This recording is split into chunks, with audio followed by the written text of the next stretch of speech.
All right, are we ready? Yeah. Okay. I feel like the room is much emptier than the last time I was here, so. I'll go ahead and call our study session to order. First item on the agenda is nomination or election of chair and vice chair. So do we have a nomination for the chair? Commissioner, this is Commissioner Fay, or Chairman, this is Commissioner Fay. I would like to nominate Jan. I'll second that. Okay, we have a nomination and a second. Are there any others who would like to? All right, so I have a nomination and a second. All those in favor? Aye. Aye. Anyone opposed? All right, and then for vice chair? Commissioner, this is, or Chairman, since this is Commissioner Fay, I'd like to nominate Noah Munt. All right, I've got a my mind just. No, you can't. No, you can't second this one. Yeah, I have a Oh, dies for lack nomination of a on second. I will second that motion. motion. There we go, man. My mind just totally went blank there. All right, you got a second from Commissioner Bianchi. All those in favor? Aye. Aye. Anyone opposed? Right. I'll try to pull it back together. Sorry about that. Yeah, after we just confirmed you as chairman, I'm not so sure about this. Can we rescind? Brain wreck continues. Sorry. So with that, we're going to go to DR 22-155 Industrial Flex Complex. And Kristen, you are up. I think that Did we one's- table it? Yeah. Oh, Do we need to move to table it, or is it just a? do we table it? Okay. I must have the wrong. Okay. I have the wrong agenda. I just printed one Wow, that's 2 strikes. more than a couple hours ago, so I apologize. You guys sure you want to Chairman? renominate? Yes. You'll still have to move to table the item. Okay, so I need a motion to. Chairman, I'd like to make a motion to table item 2, DR 22-155 Industrial Flex Building. And this microphone is not very good. Thank you. Motion to approve. You need a wind blocker. Second I got a motion to motion. approve, and I've got a second by Commissioner Johnson. Was that who second? All right, all those in favor? Aye. Anyone opposed? Motion carries. I'm going to blame it on Keith's cookies. All right. Let me make sure that I have this correct. Okay. You can have that back. So now we'll move to item number 3, GP 22-10 and Z 22-09, Higley Industrial to Commercial. And Samantha. Presenting remotely, Okay. so we'll get her on the line. Thank you. Perfect. Thank you.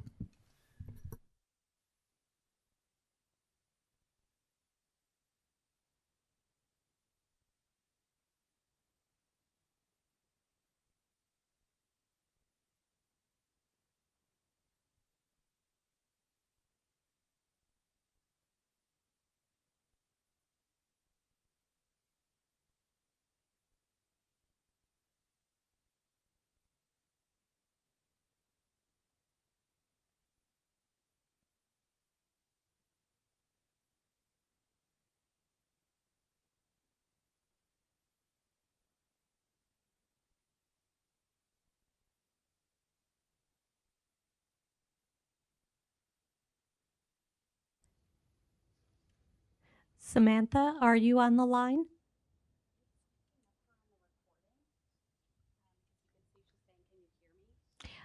Samantha, we can't hear you in here.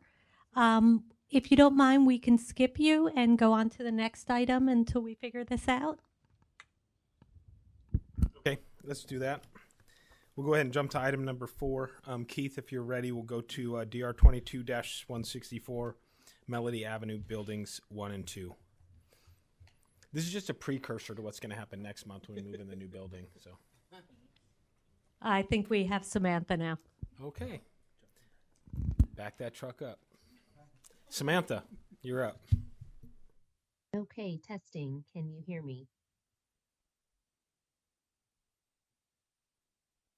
Samantha, we can Testing hear you. again? We can hear Oh, you. can. Okay, great. Let me share my screen. Okay, and is my screen visible? Um, One moment, Samantha. We Advance your slide. We're just showing the cover slide, and we'll tell you if we can see your screen or not. Okay, I moved it forward. Yes, we can see it. Yep. Okay, great. All right.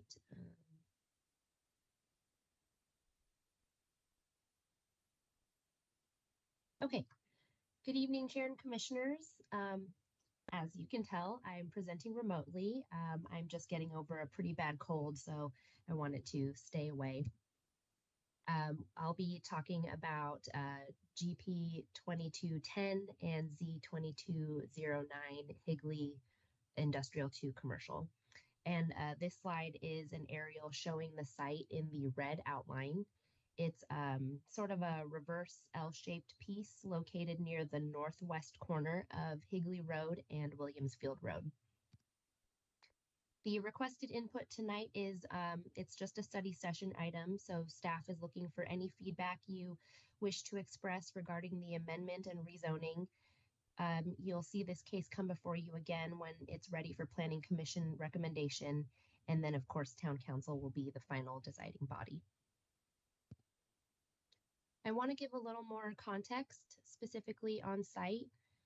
A master site plan was approved earlier this year for the entire corner, and that's in the black outline.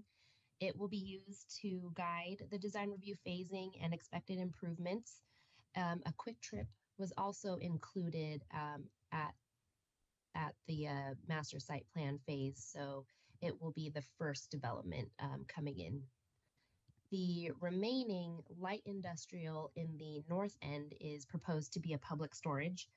The conditional use permit and design review are undergoing review right now. I'm the case planner for that, so that will be on a future Planning Commission agenda. And then a cobblestone in the blue is also under review. Again, I'm the case planner for that, and that will be on a future commission agenda. And of course, the site in red, that's what we'll be reviewing tonight. Here's just a slide showing the general plan land use classifications of the site and of the surrounding area. Staff did consult our economic development office. They did not have concerns with this request changing, as it has predominantly developed as commercial and is located outside of our large employment growth areas.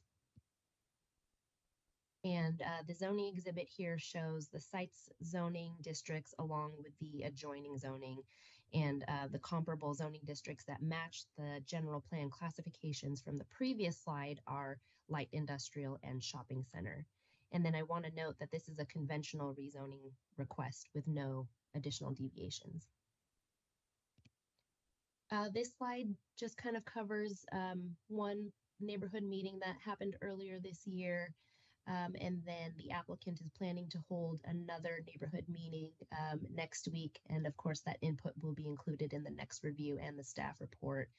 And some general commentary was just general curiosity around development plans for future commercial in this area, concerns about the existing citrus trees and what those plans would be for them. And then also participation. They were wondering if meetings would be virtual or in person, and if they would be publicized. Back to this slide again, just general requested input for what you've seen so far. It's a study session item again, so I'm looking for feedback. Any thoughts would be great. I'll take questions. All right, thank you, Samantha. Any questions or comments for Samantha? Yeah, Commissioner Bianchi. Hi, Samantha. Question I had for you, it's just a little confusing. So can you clarify that the quick trip is going on the arterial corner on that northwest side?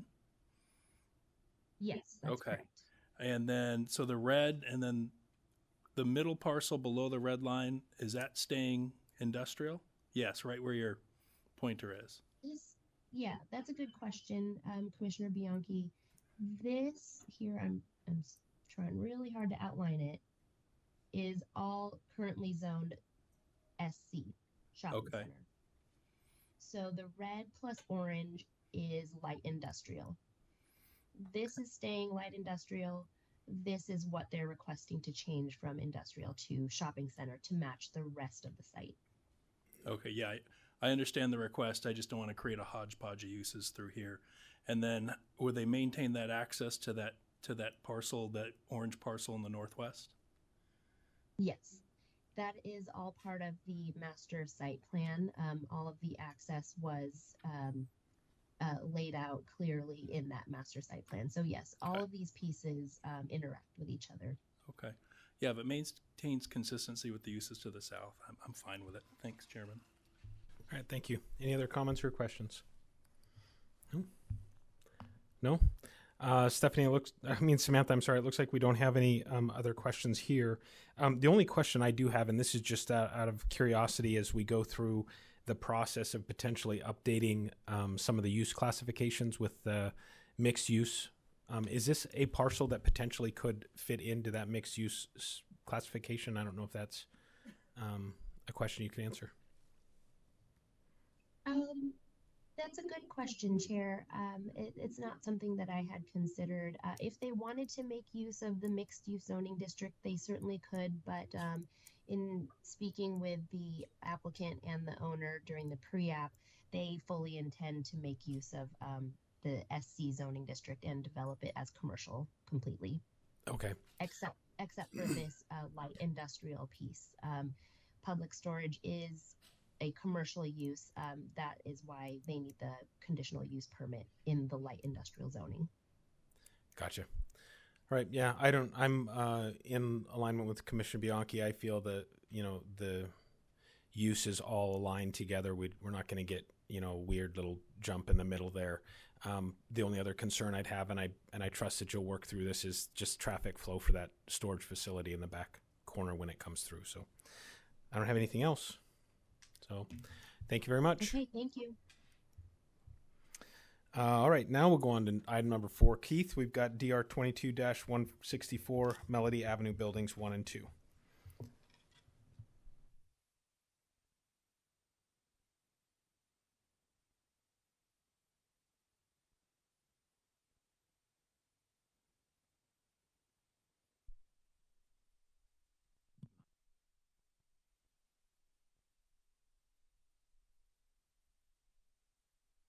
Thing. Oh, there it is. Just have to get close to it. All right. Okay. Chair Simon, members of the commission, good evening. Glad you like my cookies. I hope you like them. Remember, those cookies make your brain power better, not worse. So I'm struggling with that, but yeah, that's right. That's right. There's something special in there. I can't tell you what it is, but. So my first project I have before you tonight, which is my only study session item, is for Melody Avenue Buildings 1 and 2. So the site is located, as you can see on the screen in front of you, this is located in the Fuller Industrial Park, located near, or I guess south of the southwest corner, south and west of the southwest corner of Baseline and Cooper Roads. So you can see the site highlighted there. This will be taking up 3 lots. It'll be lots 7, 8, and 9. You may recall a year or two ago, we had a project on this site. Actually, there was 2 projects on this site. One was for a zero-res carpet cleaning business, and the other one was just a kind of a little small warehouse/office building. Those 2 developments have gone away, and so now the current applicant is proposing, I'll get into it here in a second, they're proposing an industrial warehouse, 2 buildings on this site. So the site is zoned light industrial, and the total building square footage that is coming before you tonight is almost 49,000 square feet on those 3 lots, and the site is a total of 3.1 acres. So I failed to put it in here, but the request tonight, the main request and the main specific input that we are asking for you tonight is concerning whether or not you would authorize the applicant to move forward with CDs at risk. That is the number one reason why we are bringing this project to you tonight. So I will just go into a few more details so you can make that decision. As shown here on the site plan, you can see the two buildings, buildings 1 and 2. One of them is about 27,000 square feet. Building 2, building 1 is a little bit smaller at 21,000 square feet. Building 1 is primarily warehousing, and building 2, you can see in the floor plan, I'll show you in just a little bit, that in the northeast corner of the building, there is about, I'd say it's about 3,000 square feet-ish of office space. The site is accessed from 3 entrance or 3 ingress-egress locations. 2 of them, all 3 of them are off of Melody Avenue. 2 of them, the one on the far east and in the far west, are existing curb cuts. And the one in the middle is going to be a new curb cut, which they have received the approval of a technical variance from our traffic engineering team to move that curb cut. So as you can see, the parking is on the east and west sides of each one of those buildings, or east side of one and west side of the other, and that's where all the parking will be, and the trucks, as you can see, can circulate all the way around the back side of the site and back out the other way. They can also go through the middle of the site as well, and you can see that on the site plan, there's the large truck docks or truck bays on the interior of the site, in the middle of the site, on the interior of the buildings there, or on the outside but interior of the site. So a pretty simple site design, not a very complex site design for a 2 warehouse building industrial development. Also, it's noted in your staff report that the applicant, before I move on to landscaping and other slides, it's noted in your staff report that the site currently is a little bit deficient on parking. They're required to have 54 parking spaces, and they're providing 46. So I've already made a review comment on that, and the applicant is going to work on complying with our parking requirements for the next middle. And when it comes back before you in the future for final approval, you will see that they will be complying with the parking. So for landscaping, this landscape plan right now is very conceptual. I'm working on them to make it a little more detailed. But you can see the majority of the landscaping is along the street frontages, along Horn Street and along Melody Avenue. And then they have small 5-foot landscape strips on the south boundary and on the east boundary adjacent to another development. And they will add some landscaping along the foundations of the building near the main entrances, which the main entrances are on the Building 1's main entrance is on the northwest corner of the building, and Building 2 is on the northeast corner of the building. And I'll show you the elevations in just a second. Here's your grading and drainage plan. So from a grading and drainage standpoint, this site and all of the sites in this development are designed, they don't have any on-site retention. That's designed to where all retention and developed flows flow out into Melody Avenue, and then they drain into a regional retention basin. And I believe, if I'm correct, there is some regional retention that's along the north property boundary in between this development and the shopping center to the north. So as far as the elevations are concerned, excuse me, pretty standard elevations, concrete tilt walls, some windows. You can see this is Building 1, and the west elevation is where the main entrance to the building is. So they have a few different varying materials and some grays and some yellow type colors. East elevation shows the roll-up doors. And then here's Building 1, the north elevation and the south elevation. So we're still, I haven't provided final comments to the applicant yet. That's happening probably first thing tomorrow morning. But one of the comments I will be making on these elevations is that the north elevation needs a little bit more articulation, as you have a long blank wall expanse facing Melody Avenue that needs a little more dressing up. And same thing with Building 2. Oh, and here's a nice perspective of Building 1. Nice entrance, but north elevation needs some more articulation. Flat roofing, so you can see the movement in the walls a little bit there. So here's Building 2, pretty much the same. The building is very, very similar, just a little bit larger. And then you can see here's the north and south elevation. Again, the north elevation needs some more articulation as it's facing the street.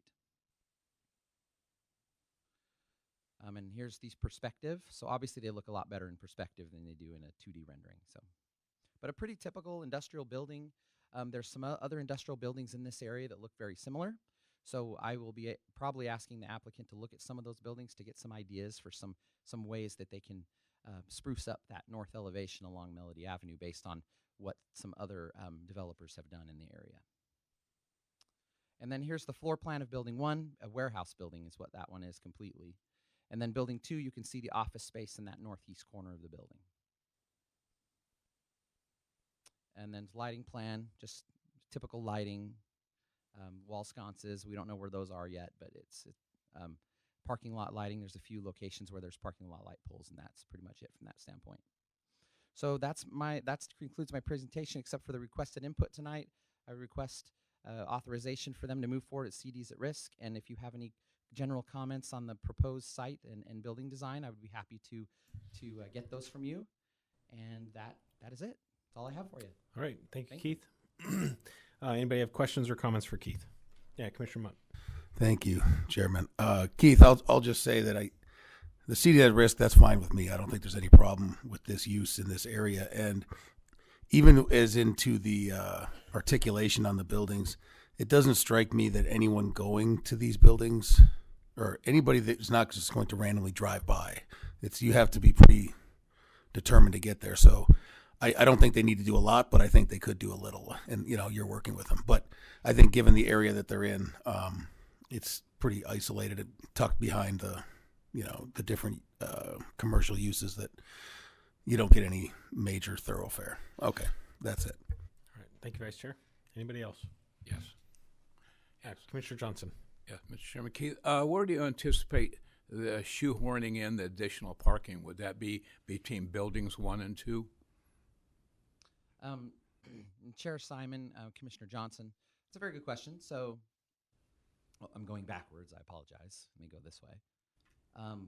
So as far as the additional parking, yes, I've seen I called the applicant and talked to them about that as I was doing my review, and they quickly drafted a super conceptual plan that showed some of that parking fitting in between building 1 and 2, kind of close to the street frontage.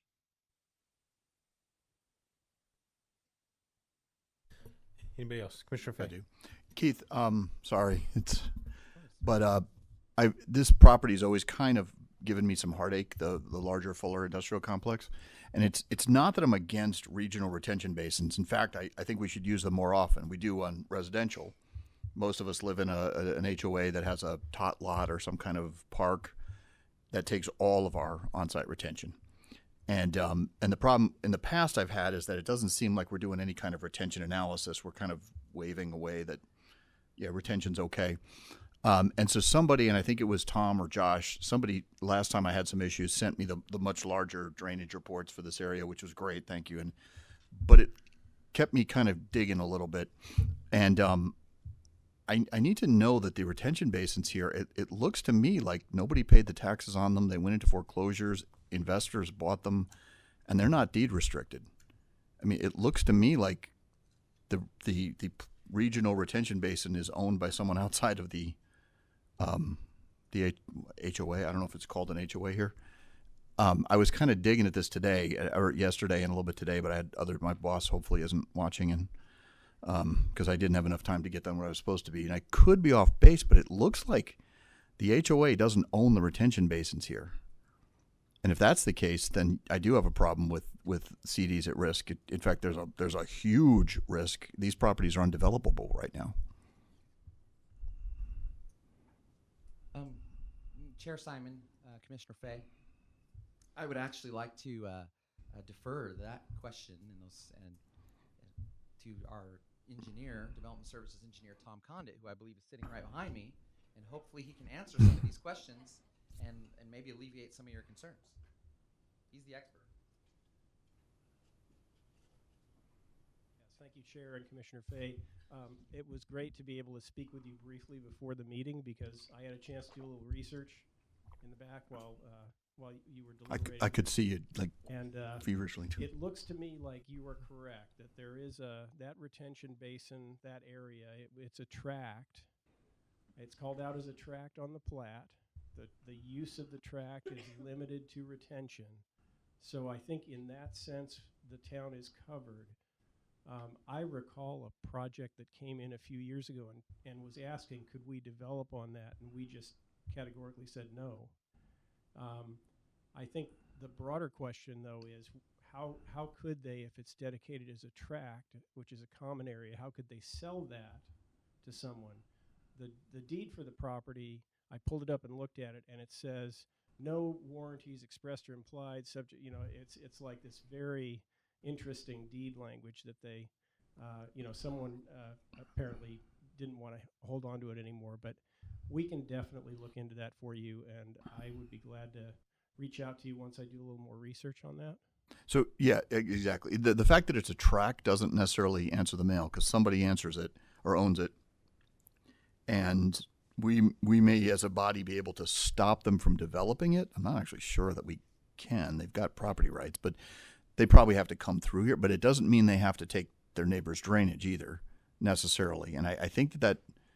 And I could be wrong here. I mean, before I really wanted to go to court on this, I'd want to really drill into it, make sure I'm not that certain. But I'd also want to be a lot more certain before we issued CDs at risk. And usually I give away CDs at risk kind of like candy.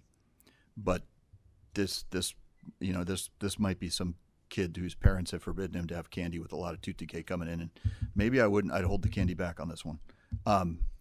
Or at least resolve those issues before we issue, and hopefully the applicant has an incentive to drill into this, figuratively speaking. Okay.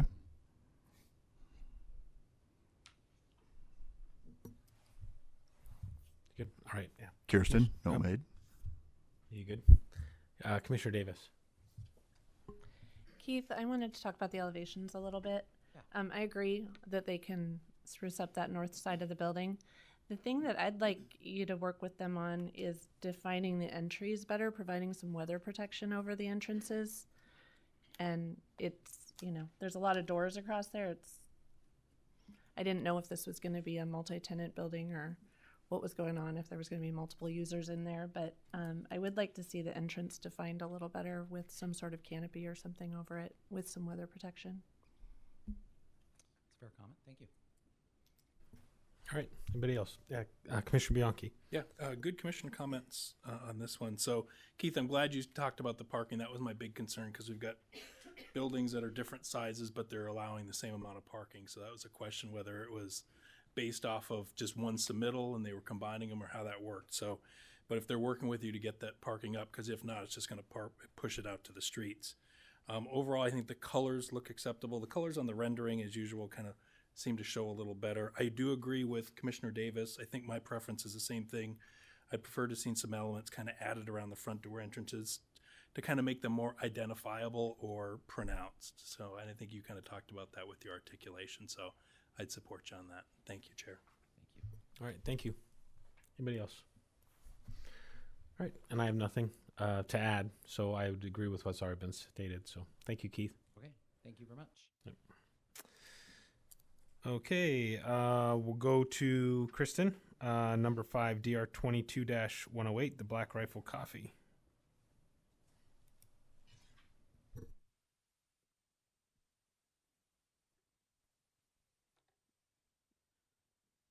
for once the microphone's the right height. Yay. Okay, good evening. The item I have for you tonight is for a proposed Black Rifle Coffee. The site is located on the northeast corner of Higley and Palmer at one of the entrances to the Seville neighborhood. Tonight, I'm looking for feedback on the elevations as well as the site plan layout. The site is just under an acre and it's proposed to be developed in phases. At this time, the Black Rifle Coffee Shop is the only item under review. The current site plan is showing the northeast portion of the site carved out and not being developed. We've encouraged the applicant to call out all anticipated development on this site, as we don't want a portion of undevelopable land left here after the construction of the coffee shop. The site would also benefit from being part of a master site plan, which would allow for decreased internal setbacks and a more cohesive site design with future development. The current site layout does promote pedestrian connectivity from the neighborhood to the site, and we would like to see that continue throughout the rest of the development in the future. Another comment provided during the last review is that the trash enclosure will need to be relocated. Currently, the doors are opening into the drive aisle, so the site plan will change just a little bit. The site includes a variety of trees and shrubs, including evergreen elm, willow acacia, yellow yucca, and yellow bird of paradise. The site also includes a large landscape island in the middle of the parking lot at the southern portion of the site. It creates a nice landing point for the pedestrians entering the site from the sidewalk along Palmer. And it also helps break up the parking lot so there's not a sea of pavement on that southern portion. Landscaping is not currently being shown along the eastern border of the site, and we have commented that all perimeter landscaping should be installed within the first phase of development. So the proposed building here has a flat roof line, and it utilizes materials such as brick, metal paneling, and wood siding. The building is well designed, and if it were located anywhere else in the town, we wouldn't have any significant comments on the elevations. However, it is located in the Seville area, which has a mainly Spanish styling. So we feel as though the architecture of this building doesn't quite blend well with the mostly Spanish architectural styling of the area. And the proposed building does use colors that are more of a gray, beige, grayish, if you will, color than the surrounding buildings. And most of the other developments do have pitched tiled roofs. So these are just a handful of other developments that are nearby on that same stretch of Higley Road. There's one building in the top right there, the Desert Shores Pediatrics. It's got a similar styling as the Black Rifle Coffee, but it's really the only development in that area that kind of resembles it. The other buildings all have pretty Spanish elements to their styles. And with that, I look forward to your feedback, and I'm available for any questions. All right, thank you, Kristen. Anybody like to start? Commissioner Bianchi. Thank you, Chair. Kristen, the question I had for you, so based on the location, is it within the Seville PAD, or does Seville itself kind of have a master development plan or similar, or a separate architecture committee that looks at this to make sure it's meets their kind of theme or their guidelines? Chair, Commissioner Bianchi, it is within the Seville PAD. I don't know if they have an architectural committee. Okay. I don't recall seeing. Yeah, I didn't know if that was kind of feedback you had maybe gotten from them on this or not. I was kind of curious. No, it's just staff comments. Okay. All right. And thank you for showing the examples. That kind of helps. Yeah. Thank you. All right, thank you. Commissioner Davis. Kristen, I had a question on the setback. In the staff report, there was some discussion about, because it looks like they're showing a reduced setback on the site plan based on the fact that it's going to be a group commercial development, but you mentioned in the staff report that you don't have that master site plan. How does that work as far as establishing that setback without the master site plan? Has that lot been created yet? Is that how they're able to get around that right now? I was curious how that works. So, Chair, Commissioner Davis, right now they're in a second review. We just sent out comments. Originally in the first review, the case belonged to another planner, so they had left comments to remove the future phasing. I would like to see that future phasing so that we know what's coming. If we don't have a master site plan put into place, then they wouldn't be eligible for those reduced internal setbacks. We would need to see the plan. Okay. As far as the elevations go, the form, because it's next to that pediatric office, I think you said it was, I took a look at that too, and the forms I think are okay. I do agree the kind of grayish tones could be warmed up a little bit to be more compatible, but as far as the forms of the building, I'm not sure how they're because it looks like they have brick versus the stone that's in Seville, and they've got their entry signs around there. So I do like their brick, but they may need to adjust some of the colors or something to warm it up. I don't know how the rest of the commission feels, but I didn't have a big problem with the form based on the building that's next to it because they kind of flank that entrance. So that's where I was at. Thank you. All right, thank you. Anybody else? Commissioner Fay. Thank you, Kirsten. Elevations, no comment. I would probably be, I'm not color coordinated anyway, so. But site layout, one thing I do look for kind of big picture, if you put it back up again, if you put that site layout back up again. When we look at a drive-through intensive business, which the stereotype is originally before COVID was Dutch Bros, which Black Rifle Coffee is like Dutch Bros for grown-ups. What I watch for is when the drive-through backs up, does it back up onto their own and wrap around their own property, or does it back up out into the public right-of-way?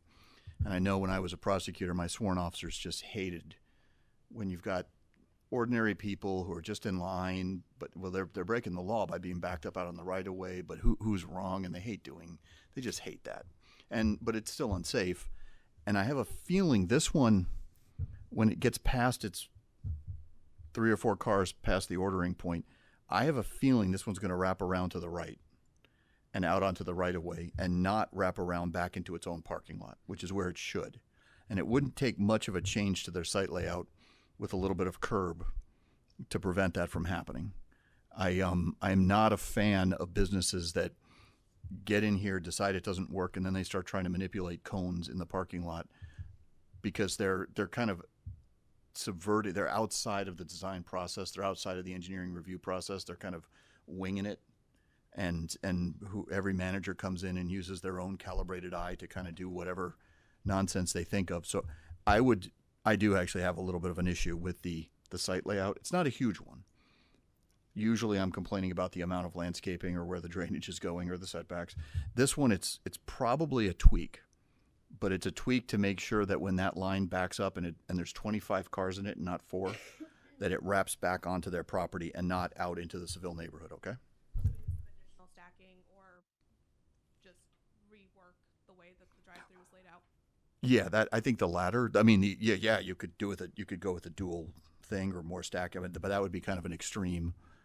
I'm not even saying you need whole cosmetic surgery. I think that this could be done with a little bit more than a magic marker and a little bit of curb to kind of force the turn, almost like a dedicated right to push it back onto the parking lot. Okay? Thank you. Right. Anybody else? Yeah, Commissioner Johnson.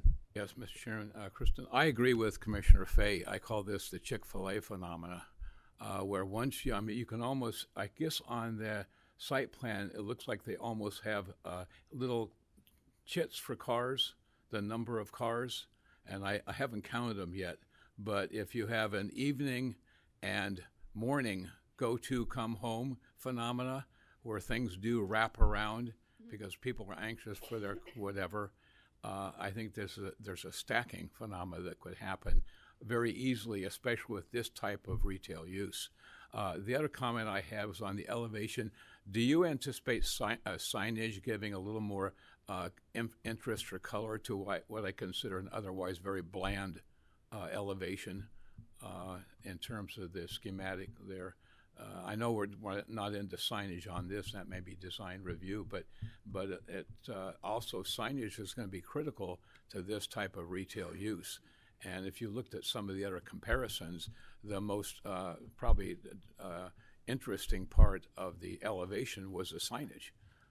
So it's going to be interesting to see what kind of signage they use, which would give a little more interest to an otherwise, I think, I would call it a bland elevation. Thank you. Thank you, Mr. Chairman. All right, thank you. Anybody else? Yeah, Commissioner Gage. Thank you, Chair. I am not a coffee drinker, so I don't know anything about that, but I do know that the Starbucks at Higley and Queen Creek gets crazy busy and really does back up and causes a lot of issues in that parking lot right there where Vito's is as well. So I guess I have a concern about that, and I don't know if they can move their, I call it the squawk box, but if they can move it around the curve. Can you throw up that site plan, please? If they can move it a little bit around the curve and there's less cars in between where they order in the window, and I don't know, that could throw off everything with how long it takes them to make orders and moving people through. But I agree, you really don't want this to back up onto that entry, the exit of Seville. But I'm glad to see something go in there. I would like to see a full site plan so we can make sure it all works together. But I drive by it all the time because I live right there, and I would love to not see a dirt lot. All right. So, Kristen, my comments kind of echo what's there, and the first I'll harp on, I guess, a little bit is the flow of traffic. I actually think that this does encourage the flow to actually go out and to what I would consider the right there. If they shorten that island a little bit, maybe put a little bit of curbing like Commissioner Fay had recommended, I think that could actually encourage at least a push that direction. I don't think you can obviously force anybody because they'll end up lining up out there if it gets too long anyways, but I think you could shorten that island that jetties out, that is actually pushing you out of the parking lot there. So that would be my first comment. Second comment would be that I agree. If this is a full site that they own and they just want to develop that one corner, I'd like to see what their thought is for the rest of it. We have a lot of infill projects right now we're dealing with in Gilbert, and as we reach build out, it's going to be even more and more, and they are very difficult to fill. So I'd like to see, at least conceptually, what their thought is on how the entire lot could flow together and what that looks like conceptually, obviously, at this point. And then from a design perspective, I go back and forth. I agree with you with regards to the Spanish style in the Seville area. So, are there little things that they could probably do? This may be a corporate look for them with regards to their elevations. They are a relatively newer company, so it could be that. But there may be some things from a coloring perspective or even roofline perspective that could give it a little bit of a Spanish feel without actually going full-blown 1980s retro. So, all right, that's all I have. So, thank you very much. Thank you. Okay, with that, let's discuss our regular meeting agenda. From a staff perspective, has there been any changes? No? Okay, so we have, let's look, we've got Earnhardt Service Center, DR 22-125. On the consent, is there any reason that we need to pull that off of consent at this point? All right, not hearing any, we'll leave it there. The only other item that I have a note on to potentially move to consent would be the Arboreta Estates S22-02. That is continued to a date uncertain still, so we can move that to consent. Are there any other items at this point that we might be able to move to consent that we don't need to hear, or are we locked in? We're locked in. All right. Commissioner, can I clarify? So the Arboreta Estates, we're moving not the matter to consent, just the continuation? The continuation. Okay. Correct. Yep. Yeah, it is continued to a date uncertain, so we'll be moving that. The continuation. Correct. Correct. Yeah, and Chairman, I just wanted to point out that the item 12 of the Town of Gilbert's North Water Treatment Plant would be moved, but I want to hear my friend Gene talk, so. All right. Well, with that, the bar is set very high, we'll call it. All right. With that, we'll go ahead and adjourn. We'll be back in about 7 minutes to start our regular meeting. Thank you.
Are there any speaker requests forms?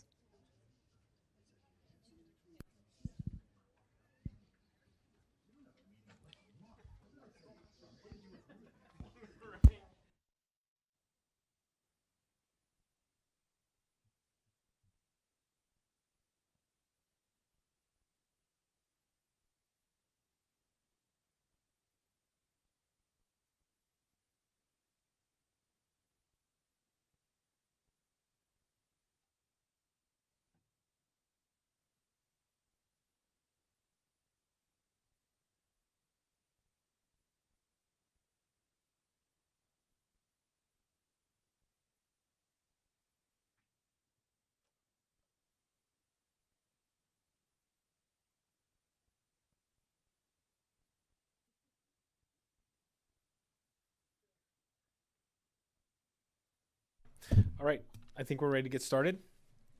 So I'll go ahead and call a meeting to order, and we'll start with the Pledge of Allegiance. You want to pull the flag out there?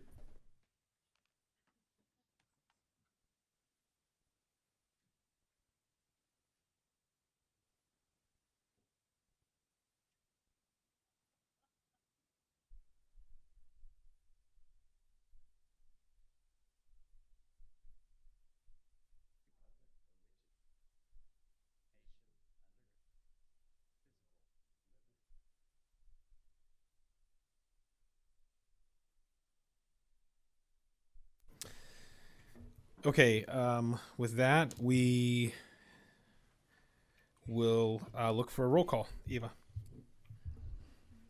Commissioner Johnson? Here. Commissioner Gage? Present.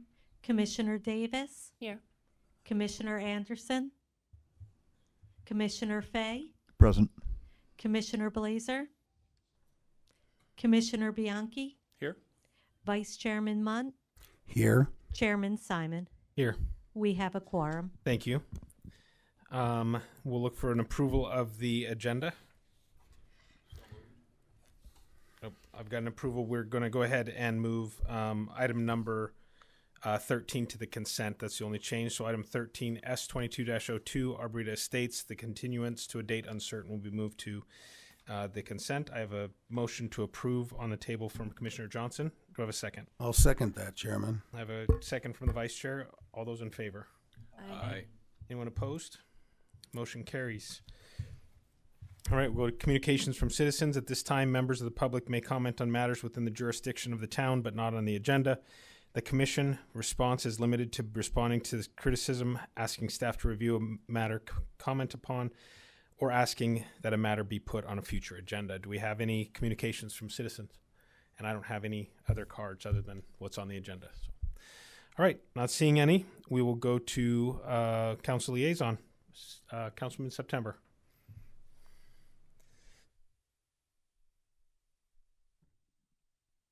Short update tonight. I just hope everybody had a great Thanksgiving holiday, and I wanted to wish all of you and your families a Merry Christmas, Happy New Year, and Happy Holidays here coming up. I hope you all have time to relax, take a break, get the knots out of your rope, and come back refreshed here after the first of the year. Thank you very much.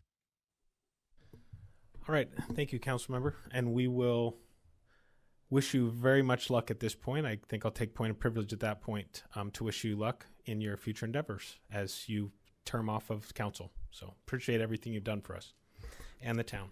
Yeah, and I'd like to second that because I don't know if you guys all know this, but Scott started up here at the same time when I did, and so I appreciate it, Councilmember September. You've been great, my friend. I appreciate that, the well wishes and the kind words. I just want to let you know that you may be stuck with me for one more Planning Commission hearing in January. Oh.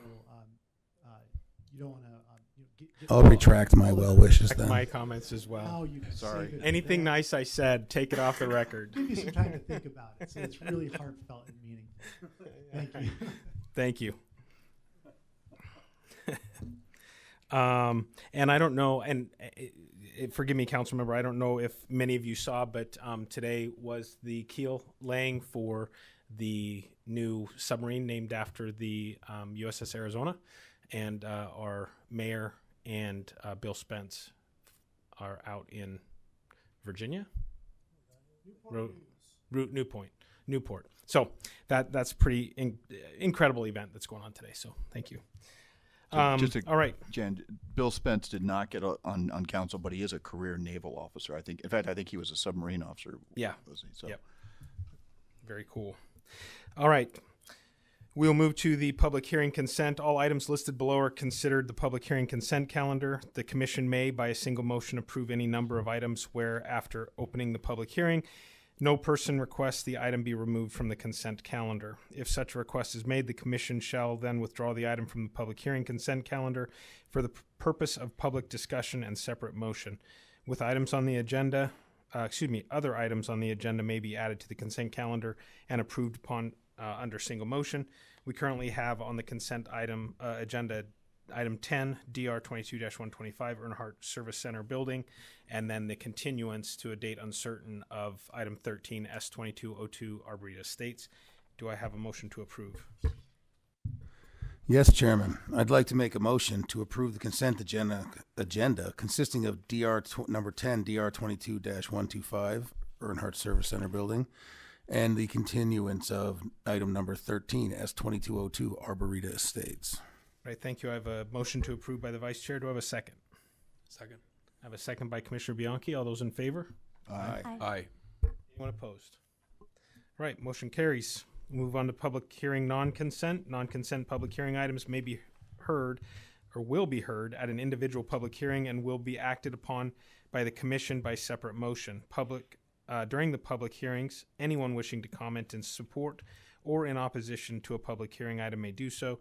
If you wish to comment on a public hearing item, you must fill out a public comment form, which are these yellow forms in the back, indicating the item number on which you wish to be heard. Once the hearing is closed, there will be no further public comment unless requested by a member of the commission. With that, Kristen, we will go to you. Item number 11, DR 21-179, Superstition Meadows Plaza self-storage.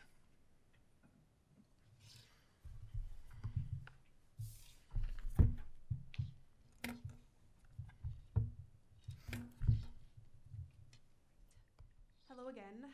The case I have before you this time tonight is for a design review for Superstition Meadows self-storage.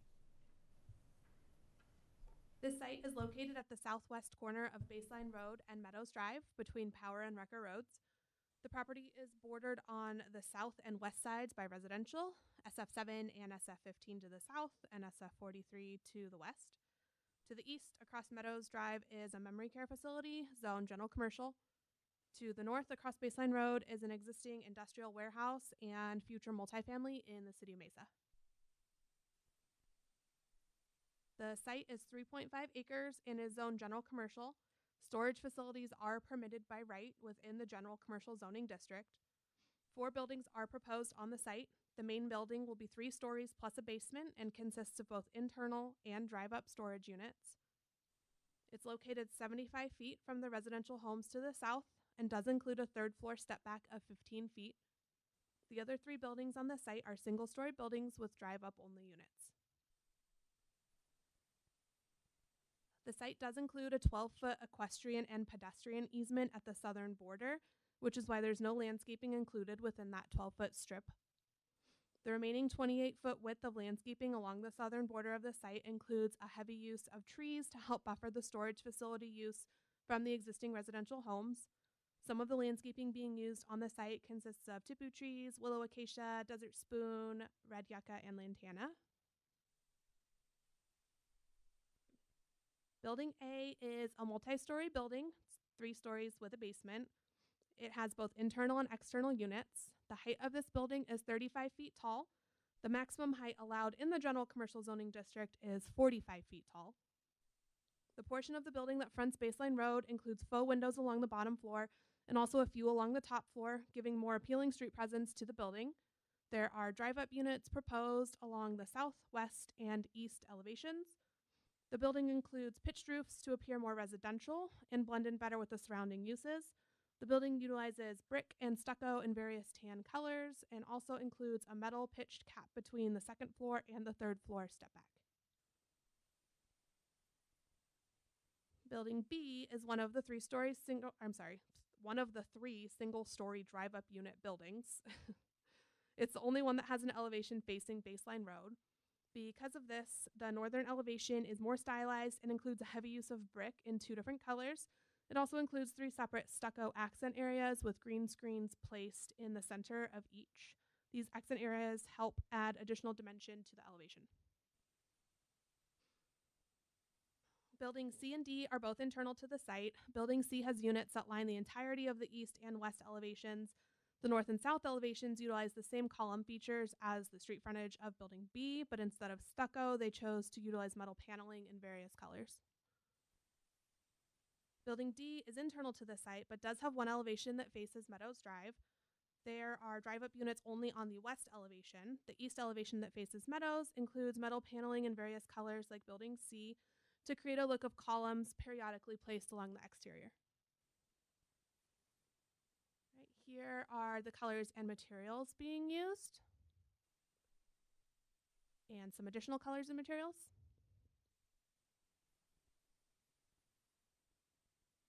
This is the floor plan for the multi-story building, Building A. It will be 3 stories plus a basement and will be 138,106 square feet. The floor plan for Building B, which is the single-story building that faces Baseline Road, it'll be 1 story and will be 3,396 square feet. Building C and D will be 1 story. Building C will be 3,600 square feet, and Building D, that fronts Meadows Drive, will be 2,229 square feet. Right, and a neighborhood meeting was held in February of this year on the project. It wasn't required, but it was recommended. Over 100 residents were in attendance to ask questions and voice concerns. Since that time, I've received emails from 30 different residents also voicing concerns. A handful of the concerns were the use itself, the height and proximity to the residences, the industrial design, increased traffic, noise, and what will become of the pedestrian-equestrian easement. The applicant has since made a handful of modifications to the site in response to these concerns, including changing the design of the building from an industrial warehouse style to become more residential in appearance. The height of the building was not modified, but is permitted in the GC zoning district, as is the use. Building A is currently at 35 feet, and they are permitted to go as high as 45 feet. There was concern that the easement at the southern border would become an alley, but the storage facility has chosen to construct their fencing where the landscape setback ends, which is 40 foot from the southern residences. The fence they have chosen to put at that 40-foot mark is also partial CMU and partial view fence, which kind of helps to not create a corridor of mischief or an alley or anything like that. With that, staff recommends approval of DR 21-179, and that concludes my presentation. If you have any questions, I am available to answer them. All right. Thank you, Kristen. Anybody have any questions, comments? Yeah. Commissioner Bianchi. Yeah. Thank you, Chair. Yeah, Kristen, I do have a couple questions just for clarification. So on the north elevation, the second floor looks to include windows, kind of similar to the Q1 note. Yeah, it kind of looks like almost like a balcony. Are those windows, or what kind of feature is that? Because it doesn't seem to be on the south side as well. Chair, Commissioner Bianchi, they are faux windows, similar to like a U-Haul. If you drive by and you see the fake storage units through the windows, it's similar to that. Okay. And then the other question I had, there is a photometric plan, but I was curious about lighting. Are they all affixed to the back of the building near the residential? And I guess the other question is, based on the photometric plan, it doesn't seem to be, but I just want to clarify that any of the lights, they're affixed to the building, and then also are there any streetlights along that southern border. Commissioner. I don't mean, Chair. I'm sorry to put you on the spot. I think the photometric plan says it doesn't look like it, but I'm just curious from security purposes for these types of facilities, how well lit they have to be adjacent to residential. I don't recall off the top of my head what the lighting is on that southern border, but the applicant is here and they Okay. might be able to answer that. Yeah, we can save that question. They can answer that. And then also maybe another one for the applicant. So what kind of height or shielding do we typically get with a 24-inch box tree? And I'm sorry if you don't know that. Maybe the applicant asked you. I'm just kind of curious as far as, On the spot. I know, I probably should have got that. Yeah, it depends on the tree, but I'm curious what kind of shielding we get from this once it's constructed. So, okay, thank you. All right, thank you. Anybody else have questions, comments? Kind of a comment. Kirsten, I want to, you refer to the equestrian trail, but I like when you refer to it as the corridor of mischief. I'd like that to be in our land development code in the future, that we not refer to these as equestrian trails, as we stick with corridors of mischief. We use that internal and sometimes it's hard to break the phrase.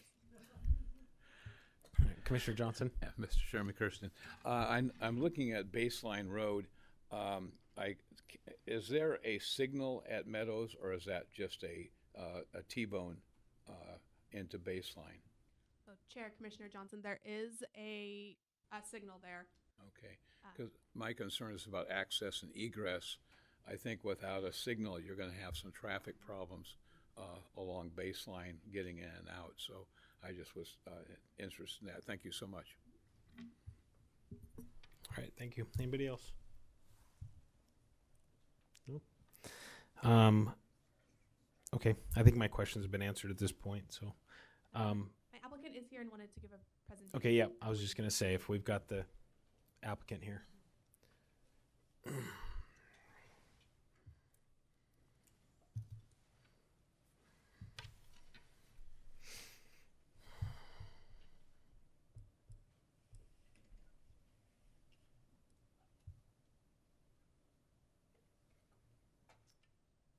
got some slides will get pulled up, but we'll do intros here in the meantime. For your record, my name is Taylor Earl at the law firm of Earl and Curley. Our address is 3101 North Central Avenue. I have the lead architect here with me, so there'll be potential phone a friends, if you'll allow it, on more the tough questions. I'll take all the easy ones. Neil will take all the tough ones. You get one phone a friend. Oh, one. So we'll save the easy question first. Then. We'll save it. Is that better? Can you hear me better? All right, I will lean in. All right. So I have a couple of questions here, one related to the lighting plan, one relating to the trees. I know those were a couple outstanding questions, so I'll try to cover those as I kind of walk through this. So the request, again, on this corner, southwest corner, again, as is mentioned, it is a permitted use. Just a little bit about the developer. They own and operate more than 30 storage facilities in 8 states. This is a family-owned company that's been doing this for a very, very long time. Their plan right now is to own and operate the facility, and they really do push the quality and try to make these very nice facilities. And as was mentioned, we did make a number of changes to the plan in response to concerns that were raised. These are some of the existing projects. I cite these examples in part because this architectural style is more in line with what we were originally showing to the neighborhood that there were concerns about, frankly. And one of those is that we had the yellow storage doors that you see here were part of that, and there was concerns about that, concerns about the roof line and sort of the straight design. So we liked it, but we also understand that we're part of a community, and so we tried to listen to those comments. Here's sort of similar in nature.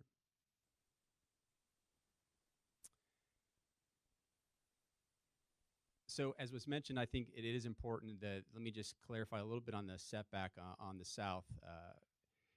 There is that easement that's there, and the neighbors had expressed some concern about, there was even some interest in us closing it.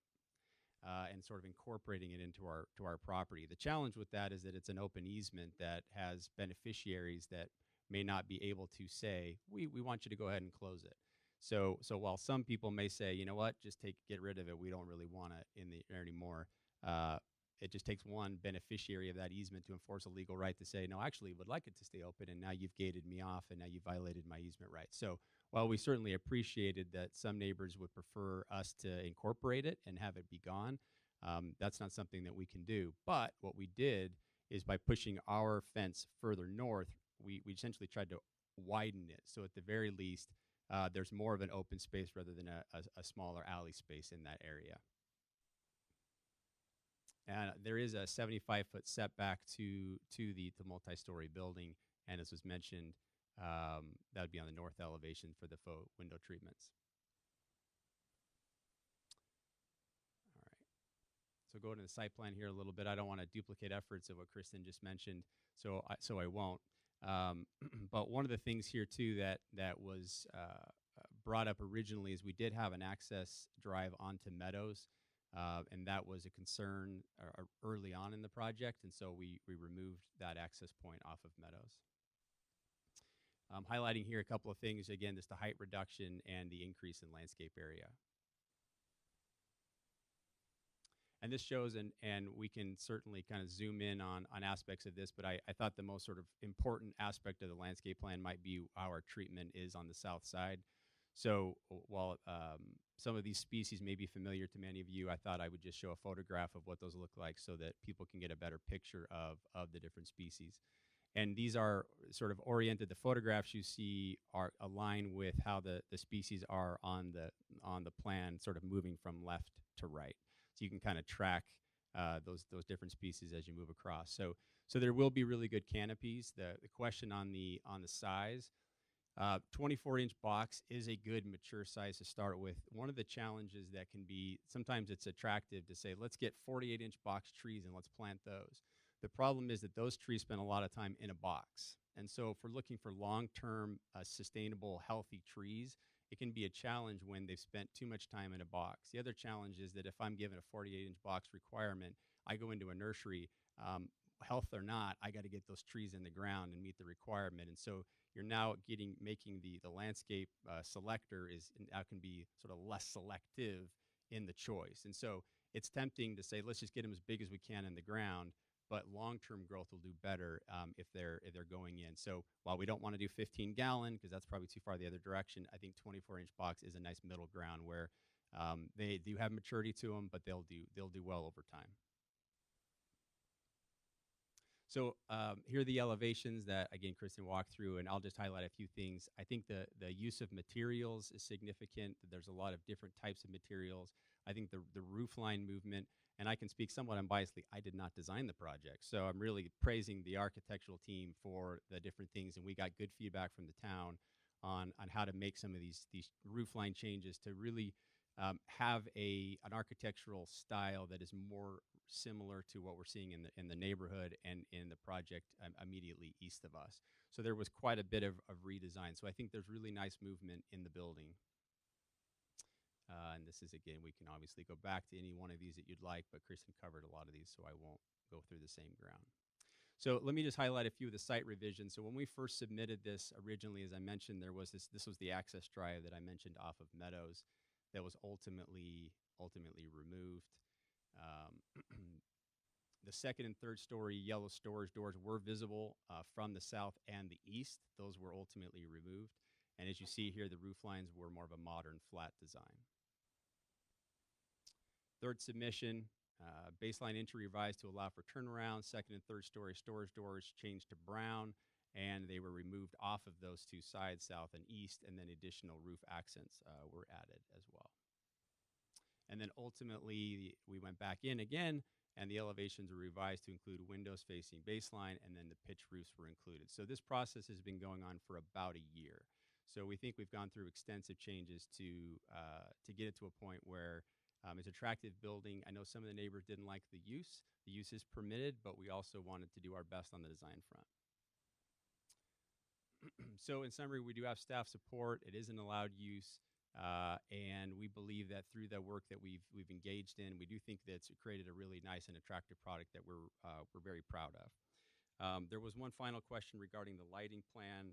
We do have a photometric plan that does sort of show you track the numbers, and as you get down to the south, those become zeros as you track into the neighborhood. So there's the photometric plan is showing there would be no light spillage into the neighbors to the south, which I suspect might have been the purpose of the question, but happy to focus on anything beyond that if need be. And with that, I'm happy to answer any questions. And again, Neil Fieser here from RKA Architects. All right, perfect. And just really quick, because I may have missed it, could you give us your name and who you're with? Sure. Yeah, Taylor Earl with law firm of Earl and Curley. All right, thank you. Anybody have any questions or comments for the applicant?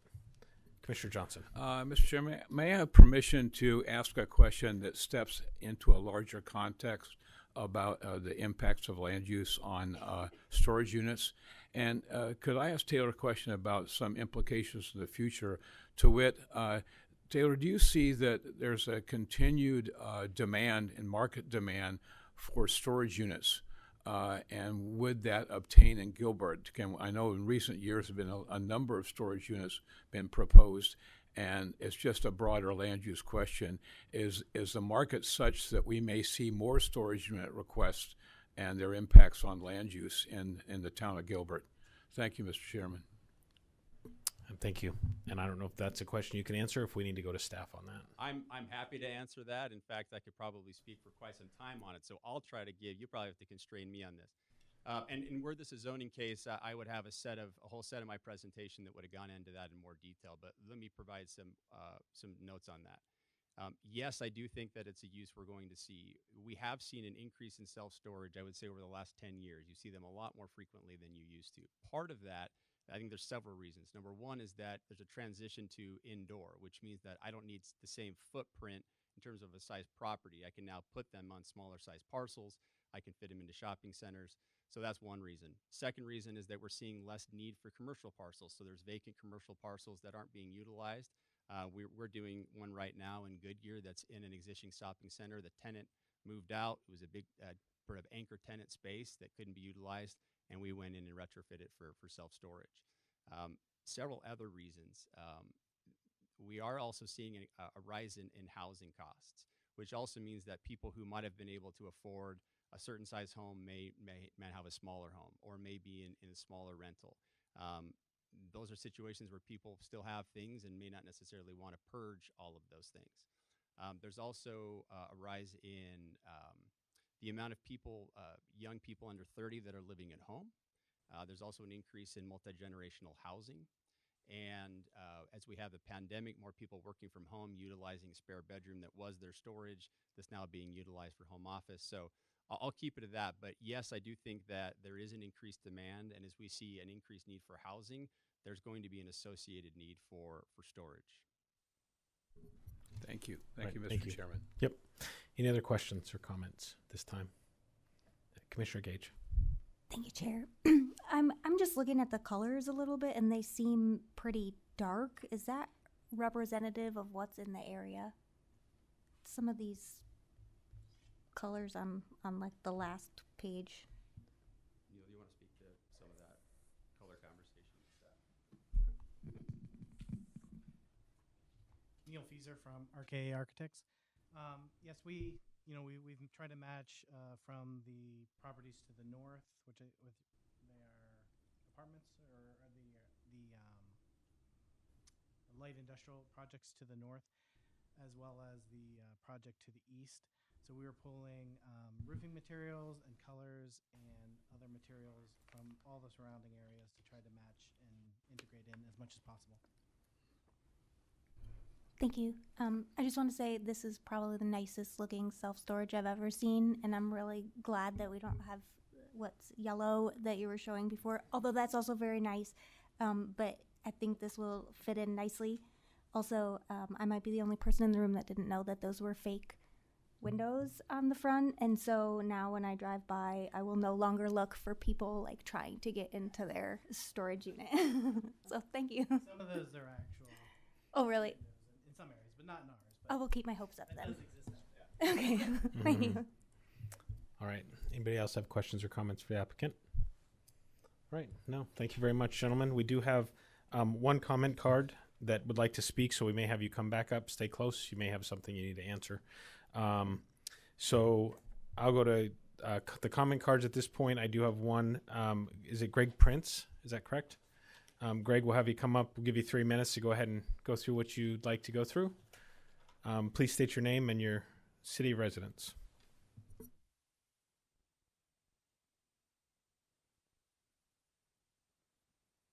Okay, I'm a fish out of water in this environment, as you can tell by my handling of the mic. My I appreciate. My name's Greg Prince. My backyard was on the picture in the back alleyway across from there, so I'll be looking at your 40-foot or 35-foot back. I appreciate the improvement by the architect over the initial design. That was very. It's a lot better, and it's exactly right. It's like the guy across the street, color-wise.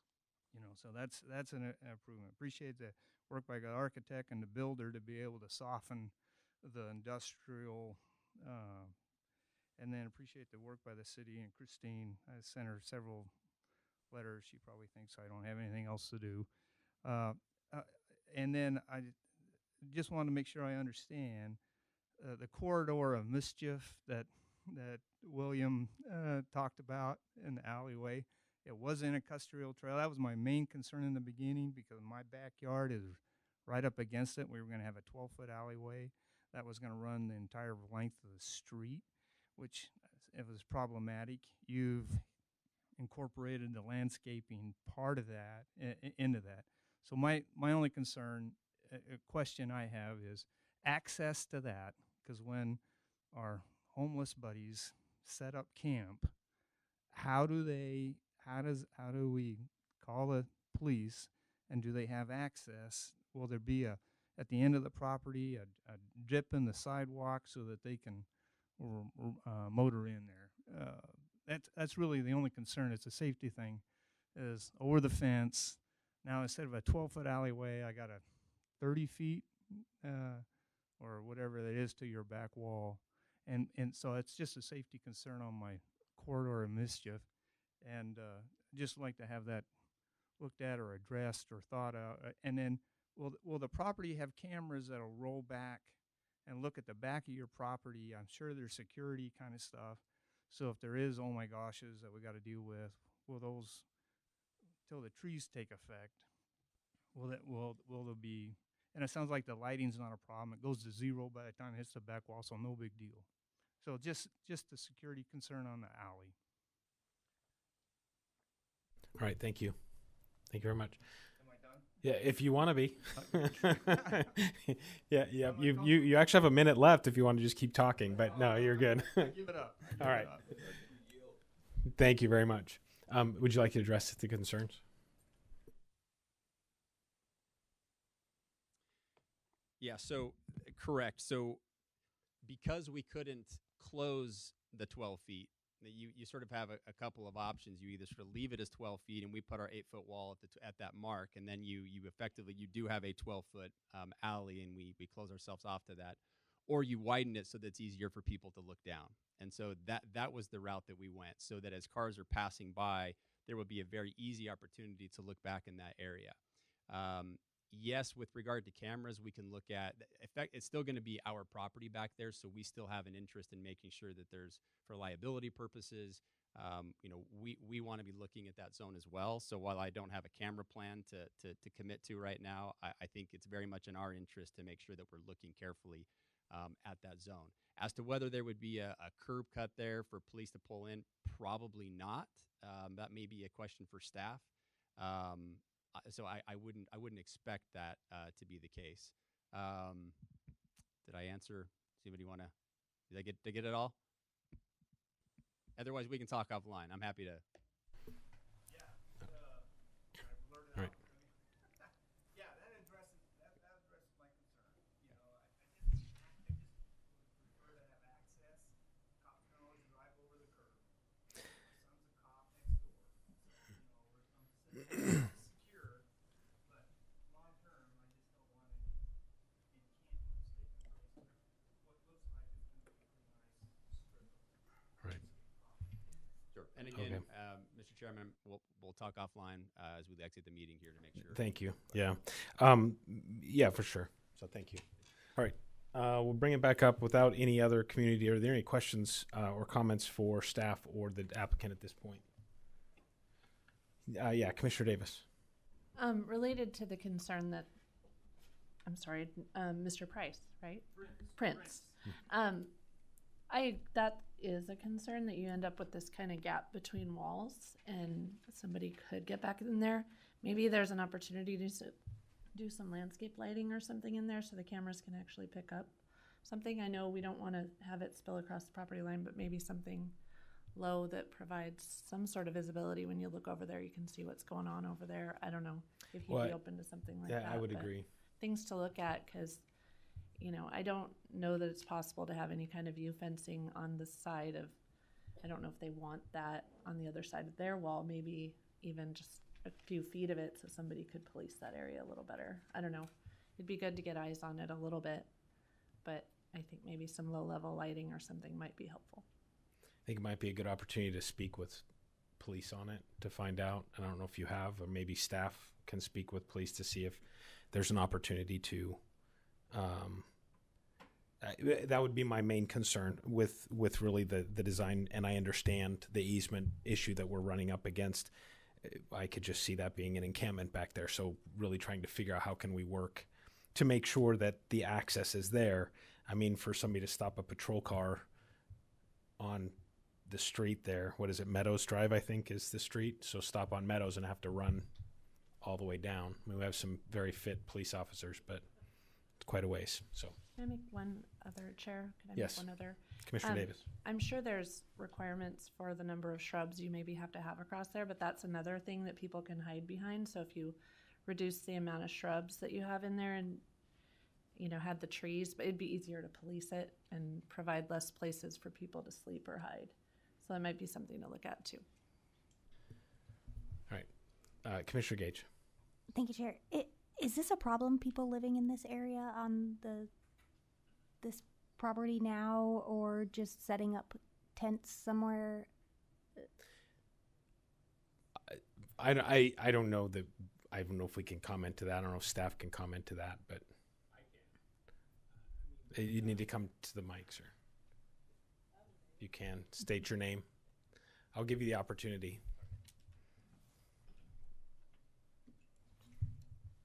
Please state your name and your city of occupant. Hi, my name is David Ibarra, and also I'm a neighbor right where Mr. Prince is at as well. That was a big concern of ours as well, is that easement as well. There has been, just north of that location is a UPS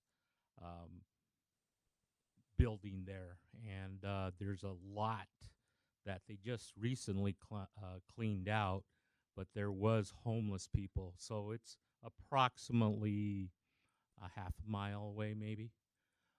But that was our concern because we're also right next door to Mr. Prince as well. And that was our concern, is if the homeless got in that easement there, are we going to be able to see them or be able to, report it if we do see somebody there? And I think they did a great job with what they changed on it, but our concern is being able to somebody to man that, or police be able to get in there and be able to move these people if they start to stay in there. And that was a great thing as far as shrubbery. I think, that was maybe more trees in that area so we don't have them in the bush area kind of thing.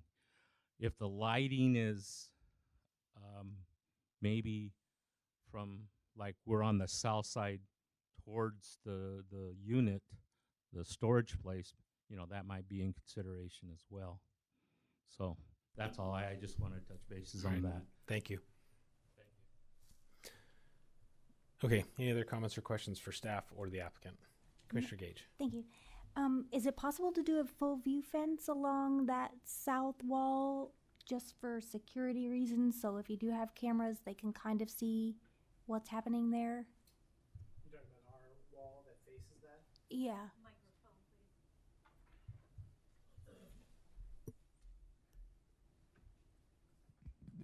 So that wall is a partial view fence. It's 4 foot high of masonry, and then it has a 4 foot section of wrought iron in that area. 4 foot on 4 foot? Yes. Okay.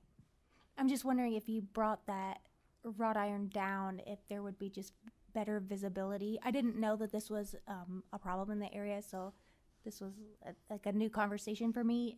But I'm glad that it's being brought up, and if it's possible to do more view fence there, then if you do have cameras back there, there's more visibility, because otherwise somebody can just park right up against the back of that masonry wall, and your cameras are not going to see them.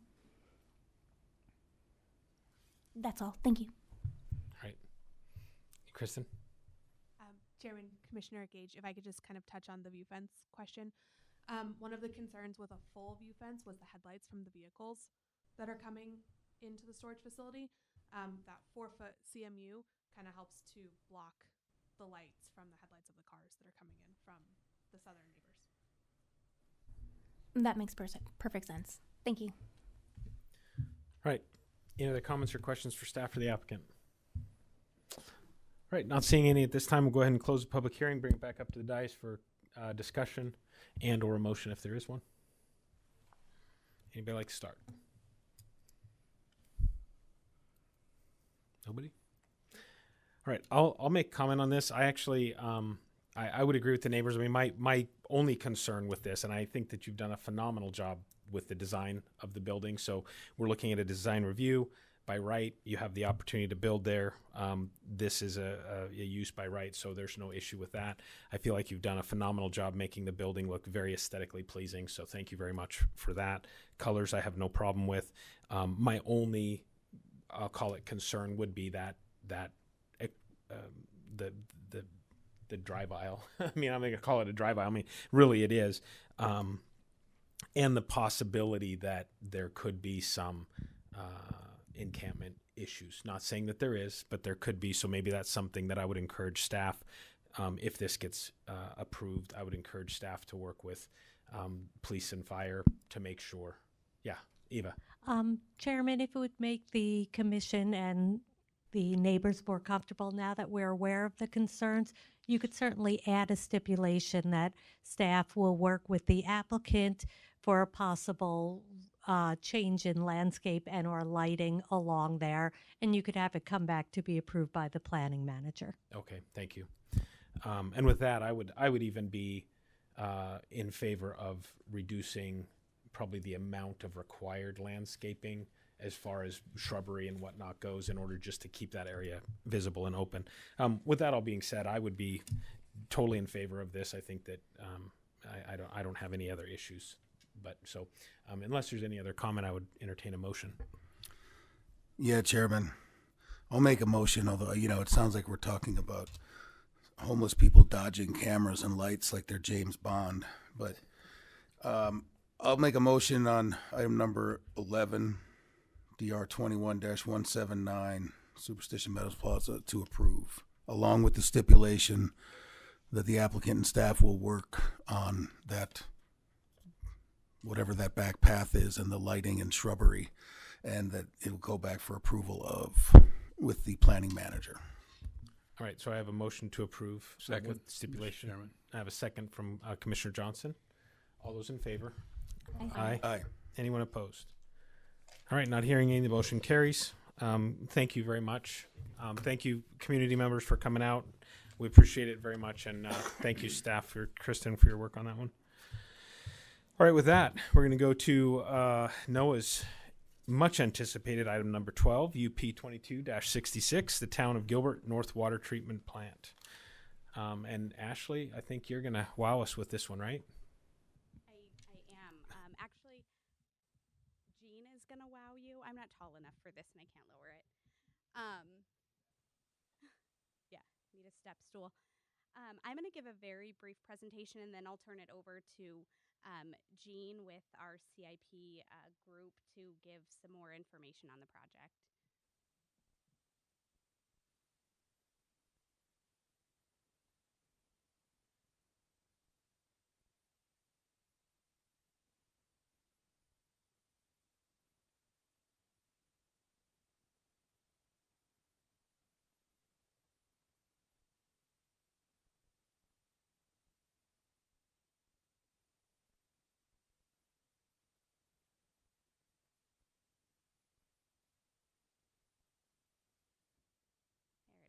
Thank you, Sal. So this is UP 2266. It's the Town of Gilbert North Water Treatment Plant. The property is located on the south side of Guadalupe Road, west of Higley Road. You can see the boundary of the special use permit is surrounded by that red area. Right now, the property is currently developed with the water treatment facility. It was originally constructed in 1997 as a 15 million gallon a day facility and has undergone a couple of expansions throughout the years. And as staff started looking at this application and this project moving forward, we came to the realization that there is not an existing special use permit on the property as required by the code. But one of the things that kind of initiated this desire for them to come in and receive this approval is the proposed renovation of the facility will result in a slight increase in the boundaries of the current facility. So if you can see here on this map, I'll show a site plan that shows where that expansion area is, but it's going to move a little bit further to the east into the Nichols Park area that is currently used for retention, for stormwater and the North Water Treatment Plant. So that's why this is here before you today, despite being an existing water treatment facility. So the request before you is to approve UP 2266, the North Water Treatment Plant. This is a special use permit on about 52 acres, as I mentioned, at the southwest corner of Higley and Guadalupe Roads. The property is currently zoned PFI, Public Facilities and Institutional.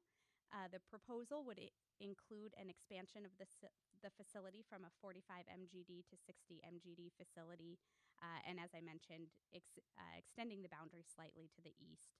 The proposal as designed would meet all required setbacks per the Land Development Code. So as I mentioned, there is a slight expansion of the facility to the east as highlighted in that yellow or gold color. So that would just go a little bit east of the existing boundary of the site. We process use permits to be able to evaluate any adverse impacts of them. And so, as we review this application, we're looking, are there any conditions that could be added that would mitigate any impacts? And so just a brief explanation of why we do special use permits. It is anticipated that this is an appropriate use in PFI. This just gives us the opportunity to take a little bit closer look at the proposed facility. With a special use permit, there are findings of fact that have to be met. Often the Planning Commission reviews conditional use permits. There are 4 findings of fact for a conditional use permit. A special use permit adds 1 additional finding of fact that must be met. But generally speaking, you have to find that it is not detrimental to health, safety, general welfare of those in the vicinity.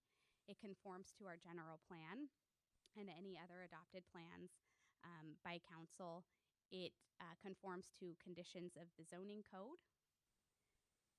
And it doesn't unreasonably interfere with the enjoyment and use of nearby properties. And as I mentioned, with a special use permit, there is a 5th finding of fact that has to be met.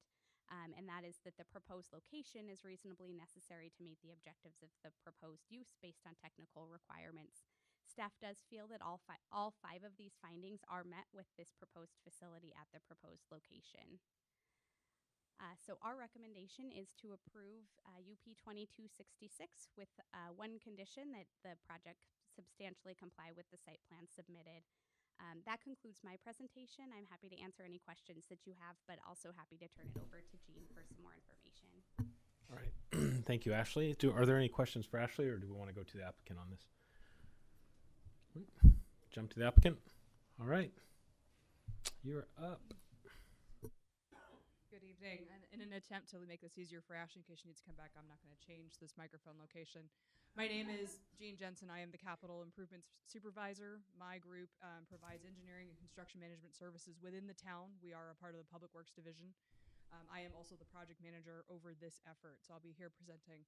The slides you see here today are they actually are exactly the same slides that the council received during the retreat last week, although abbreviated for time. So if you have additional questions or thoughts, you could reflect back on the materials that were provided to the council last week for additional detail. In order to help this group understand this project, it is very complex. There's a lot of science and chemistry, and although that's near and dear to my heart, I recognize that the time is constrained for us here today. So I want to help you understand the needs behind this project, why this facility is going through a full reconstruction as well as an expansion, and give you some takeaways as you consider this project. So the Gilbert North Water Treatment Plant, as it is currently constructed, is no longer able to meet the needs of our system going forward based off of changes in our larger system. A substantial investment is required. Changes to this site are required in order for this facility to continue to meet its need. That is not an avoidable consequence in our case. Time is of the essence. Delays in this project will cause system shortages potentially and may also risk system compliance with EPA required water quality standards that are implemented across of our community here. Additionally, the project team, I have two of them here with me. I have our engineer represented by Ben Lee with Waterworks and John Westervelt, our construction manager oversight team of our contractor. We have, since day one, worked with this team to establish a deep understanding of how this project serves the larger community. Although it's 52 acres in northeastern Gilbert, it serves more than 2/3 of our overall community and will serve more than 250,000 residents at build out. So I share this with you because I want the team here to understand this project did not pop up overnight.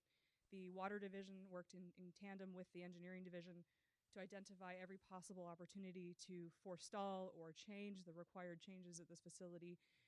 And the reality was we had optimized this facility to the absolute ends. The operations staff had done everything they could within the confines of that facility, and a substantial investment was required to meet our long-term safe yield goals as well as our water quality compliance requirements. I share this with you because this message was what we brought to council back in April of 2020 at the financial retreat to share with them the need for this project. Briefly summarizing, like I said, this slide is directly from our council retreat, so you'll notice there's a couple of items referenced here that we won't present on. The project team development and the implementing best value, that is about the value engineering processes we've gone through in order to do our best to work in a market where inflation is a very challenging component of every single decision we make. As well as I will spare you the kumbaya stuff we did together as a team to make sure we were all aligned on project goals, but know that those happened before any of these folks were under contract, so they got to work for free before they got to work for me.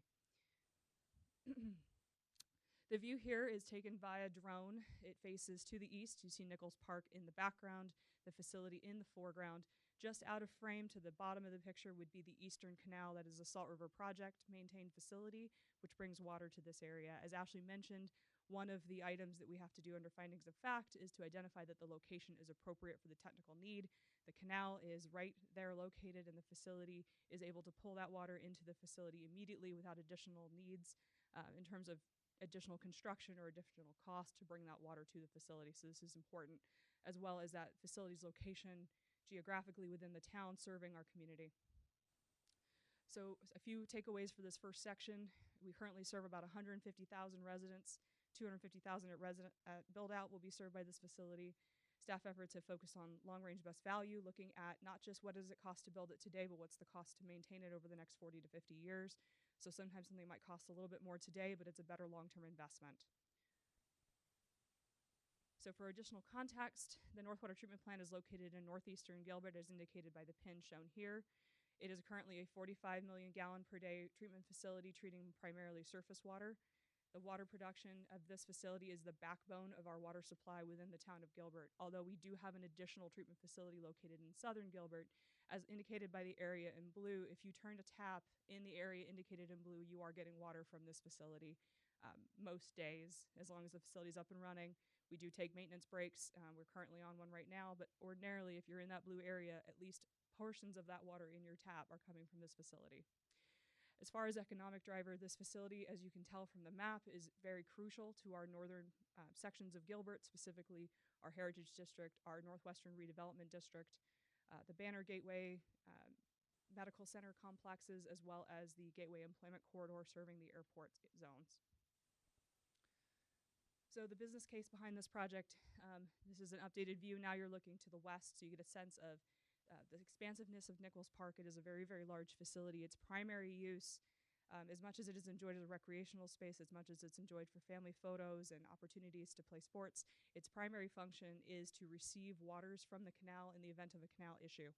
That canal terminates just south of the facility after passing the Santan generating plant. So we do have to be able to receive 5 hours of flow of that canal to prevent a canal overtopping downstream. So that's why that park, if you've ever wondered why is it so deep, why is it so big, that's why. It's a nice big swimming pool in case of emergency. So the takeaways here for our business case, focusing on the 4 primary drivers of this project. Water regulations. Our population has continued to grow, and that success comes with new requirements through the EPA. We'll talk through those briefly. Water quality. The North Water Treatment Plant was designed at a time when the water quality that came into this facility was simpler and easier to treat, as well as longer periods of the same kinds of water. We're not seeing that same consistency now. Water resources. I don't think anyone in this room has not heard that the Colorado River is constrained in terms of the amount of available water. With that in mind, we need to be able to absolutely maximize our other water resources so that those changes on that Colorado River system have the opportunity to provide the same level of service to our community regardless of what's going on in the larger portfolios. As well as, finally, site condition. We were able to conduct a STEM discern investigation of this facility. We identified more than $70 million in structural rehab required at this facility, which wouldn't have involved any improvements. That would simply just to keep the walls up and the lights on. Working very quickly through this because this represents 2, 3, 4, 5 years of staff work. Just kind of sharing with you folks. Again, this statement that was developed by the project team as we worked through this project development. First up is the regulations under the EPA. There's a takeaway at the very top of the slide, which is as the town of Gilbert has grown, our population, it requires us to meet a new EPA standard. So previous to this, we had to sample for a particular contaminant at 8 sites. This particular contaminant is formed by the interaction of naturally occurring organic materials. Think the leaves and material that might end up in a river interacting with disinfectant. In this case, we use hypochlorite bleach to disinfect that water and maintain its safe water quality condition when it gets to your home. But the interaction of any residual organic, that leafy material that's broken down in the water, with that chlorine product results in a regulated compound often referred to as either a DBP, disinfection byproduct, or total trihalomethane, TTHM. I'm sorry, I do speak in acronyms, but I'm going to do my best to try and make sure that I'm sharing the appropriate level of information with you. The reason I wanted to share all of that is, unlike most of our contaminants where we are monitored at the finish point of the treatment plant, this is one where we are monitored throughout the distribution system, because that reaction, that chemical reaction between the disinfectant and any residual organic continues. So the graphic shown is to indicate what we would anticipate seeing as we reduce our dependence on groundwater. Yellow, orange, and red indicates problematic areas for this particular contaminant that we need to continue to support. So as we shift from the graphic shown on the left to the graphic shown on the right, you see that green area starts to disappear. That yellow, orange, and red is much more problematic. This is requiring operations staff to regularly run the entire treatment system, the distribution system, just to keep this contaminant within their expectation. The positive thing is that since this change has been put in place and we went from 8 sampling sites within the system to 12, we have been able to maintain that compliance under this new parameter, but I will tell you it is a Herculean effort by the operations team to keep this going. So I share the next one. It's the thing we don't want to have to send, which is a notice to let residents know that the water that they receive at their home may not be fully in compliance with this particular standard. I want to note that disinfection byproducts are not associated with acute illness. This is something where we want to prevent long-term exposure because that long-term exposure is associated with adverse health effects. So this notice went out to our residents, sharing with them that for one of our sampling periods, it indicated a non-compliance status, but this is not something where you would become immediately ill or you'd need to boil your water. It's indication that our operational team needs to really kind of dive in and find the best way to manage the system. To give you a very brief overview of how we got here, the EPA introduced regulations in 2006, which we then became compliant with in 2012 when that rule went into place.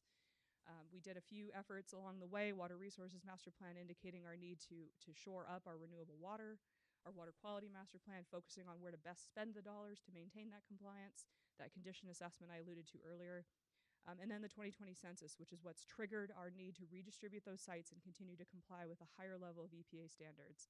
As far as the town of Gilbert knows, we are the first community in the country to have triggered going from Tier 1 or Tier 2 to Tier 1 as a function of our growth. Most other communities, when the rule went into place, went ahead and went to the higher standard. We were not obligated to do that. We have made that change now, and that's what's changed this distribution model. Hopping into the why is the North Water Treatment Plant not able to do what it needs to do within the existing confines? The short version is it's gotten a lot harder to treat the water on the river. For those of you that are long-term Arizona residents, you may be familiar with the Rodeo Chediskai fire in 2000. It was the first, but certainly not the only change to our watershed as a function of fire behavior. These fires, as they ignite on the watershed, as shown in the graphic here, they permanently and irrevocably change the nature of our watershed, how much material is being retained, what's ending up in the water, and how difficult it is for the plant to treat. Additionally, one of the unfortunate situations has been as weather changes have become more prevalent, with rain coming harder but less frequently, hotter summers, drier winters, etc. The plant went from enjoying a relatively steady water quality for 6-month periods, where we would receive water off the Verde River in the spring through the fall through the spring, switching to the Salt River over the summer. As a function of that changing weather pattern, we are seeing that instead of changing on a 6-month basis, we've seen this plant have to change water supplies coming in on a 6-hour basis. So that would be like trying to convert your home vehicle from diesel to gas and back every 6 hours as opposed to every 6 months. You may not want to do an engine swap every 6 months, but I guarantee you don't want to do it twice a day. So with all those pieces in mind, the North Water Treatment Plant was designed at a time when our water quality portfolio coming in was a lot more stable, a lot more predictable. And unfortunately, the facility is designed around that long-term stable treatment model and not around a rapid response model. How have we been mitigating that all this time? Well, we've been relying on our groundwater resources. Our groundwater resources are much more amenable to this disinfection byproduct not being formed. So we want to be very careful in using it because it's an incredible tool to keep compliance in our hands and in our reach, but it is also part of our savings account against drought.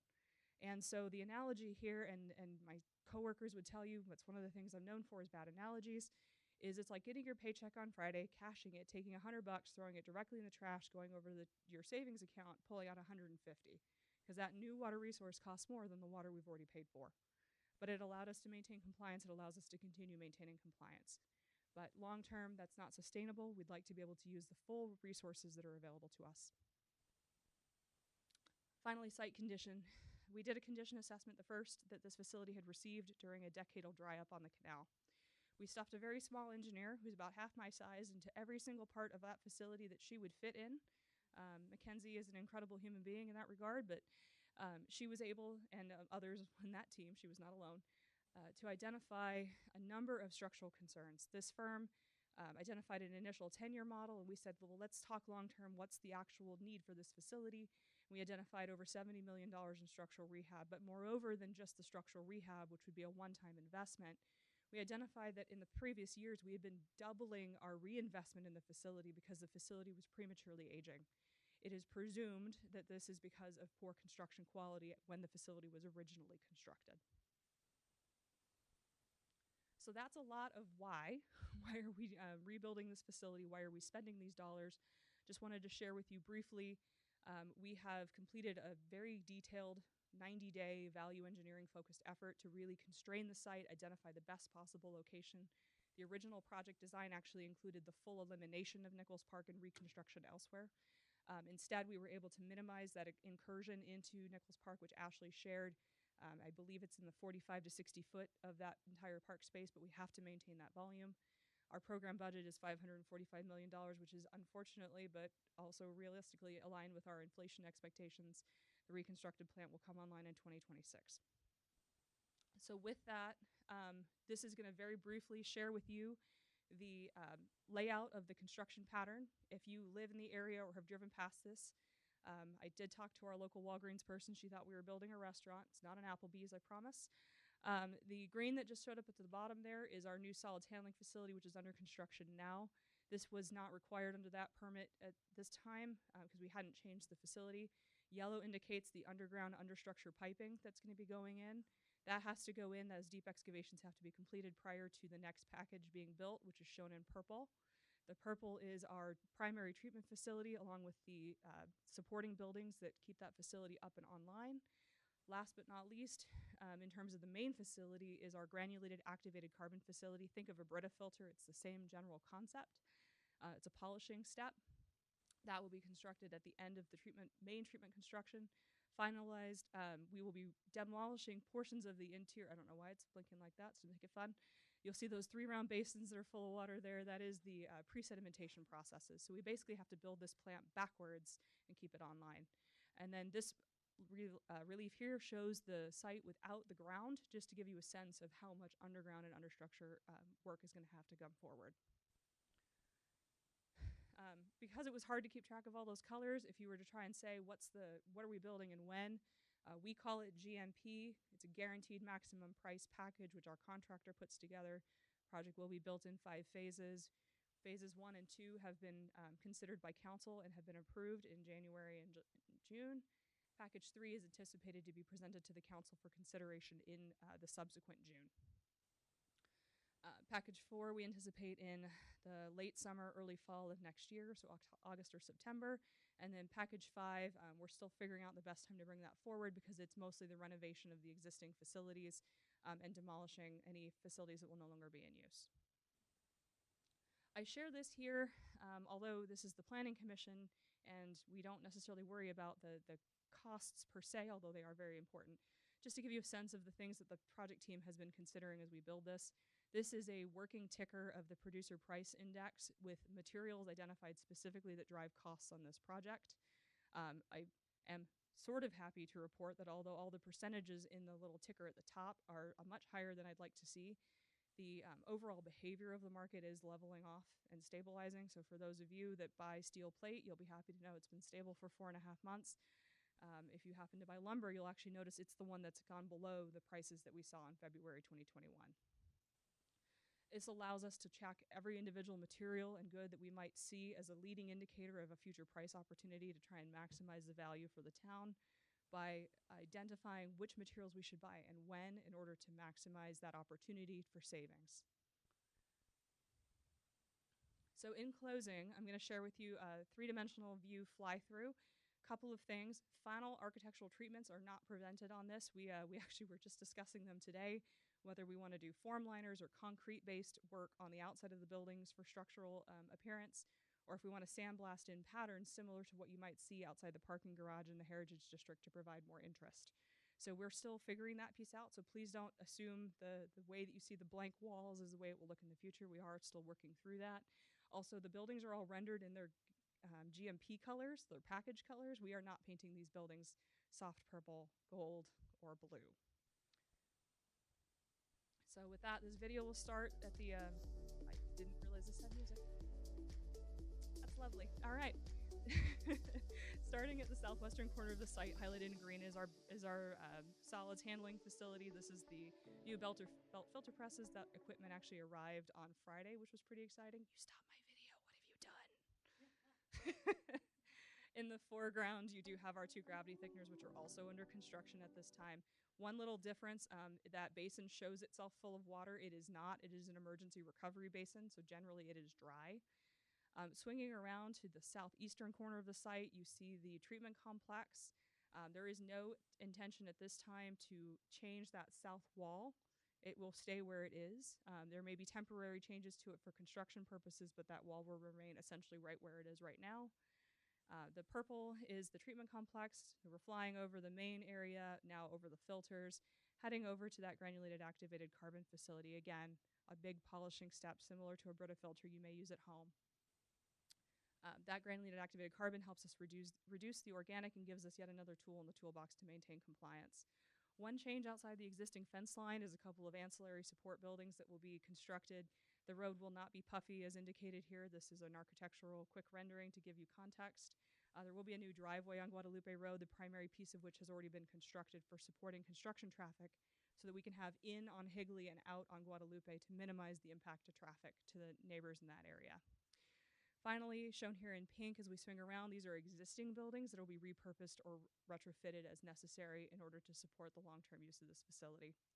The 2 flat structures in the front here now on the north end of the site, which tuck kind of behind the fire station, are drinking water reservoirs. We're doing work on those right now as well, but there's no substantive changes to those. They'll just be getting rehabbed as we go through. Finally, we'll rotate back around to the western side of the site, looking to the east, and it will stop running that video for us here in just a moment. The one change I will point out, it shows these square basins with the protrusions into them. That's the existing pre-sedimentation basins. Those will actually be demolished and filled in as a part of the project. So finally, our facility as it stands is unable to meet our needs going forward. We are time constrained to get this project constructed so that we can meet the challenges of our water future here. And the project team fully understands the importance of serving a community that in many ways doesn't know that this project is in their backyard. So at the beginning, I shared a challenge statement that quite frankly was pretty exhausted sounding, because that's how staff felt when they realized this is where we were at. I think the updated challenge statement that we now use for this project is much more optimistic, and it's to provide safe, reliable water that surpasses all necessary water quality standards. And I think the important word here is sustainably. We often associate that with environmental choices and switching to LED bulbs, but in reality here, sustainable includes dollars, it includes long-term water resources, and it includes taking on that trusting relationship with our community to build this on their behalf. So with that, I have my contact information. I did want to share one thing that's not on the slides. For residents in the area, if you have any questions or thoughts, we do have a web page that's regularly updated on the town website, including a 24/7 hotline number. That number is available on that website, and I'm happy to share it with anyone that has a question or concern. If we know of something going on that's disturbing the local public, we will do our best to mitigate that when we can. That's it. All right, Jean, thank you very much. That was incredible, and I don't think Noah did you justice with how well you present, so thank you. Are there any questions or comments for staff at this point? Yeah, Commissioner Bianchi. Thank you, Gene. Very, very informative. Just a couple project questions. In fact, you were so thorough, I think you addressed the first one. Duration of construction is through 2026? The primary construction to bring the plant online is through 2026. Restoration and site improvement efforts will be continuing likely through 2027. Nichols Park is currently projected to remain closed through that time. Oh, for the next 5 years or so. Okay. And then, so will the current plant need to be taken offline at any point during construction? You had mentioned about keeping it online, but will you have to take it out of service during this? We have to isolate those periods of outage to when the plant would normally be down for maintenance. This facility is too critical with regards to its the fact that it supplies water to 2/3 of our community. Mm-hmm. So any outages are limited in duration such that they don't impact the service function. For example, we recently took the finished water pump station down for a few hours to do some electrical work. But there are no anticipated substantial outages of this facility that wouldn't coincide with existing outages that the facility would take normally, particularly this time of year. Okay, so no service interruptions or anything? No, we're basically building the plane while flying it backwards, and it might be on fire. Good analogy, thank you. All right, any other questions or comments for staff? No? All right, thank you very much. And we do, I'm sorry? I was gonna say, I think there were some folks in the public here. Yep, I've got one public card. So, oh, you've got two? All right, if you want to bring that up. Ava. So I'm going to go ahead. Danny Stewart, I've got a card from you if you'd like to speak. Come on up to the mic, and you've got 3 minutes.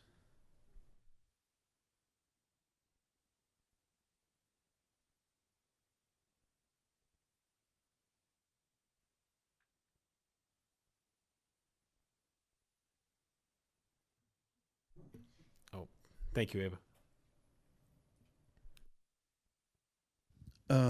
I live right on Tremaine, directly across from the facility.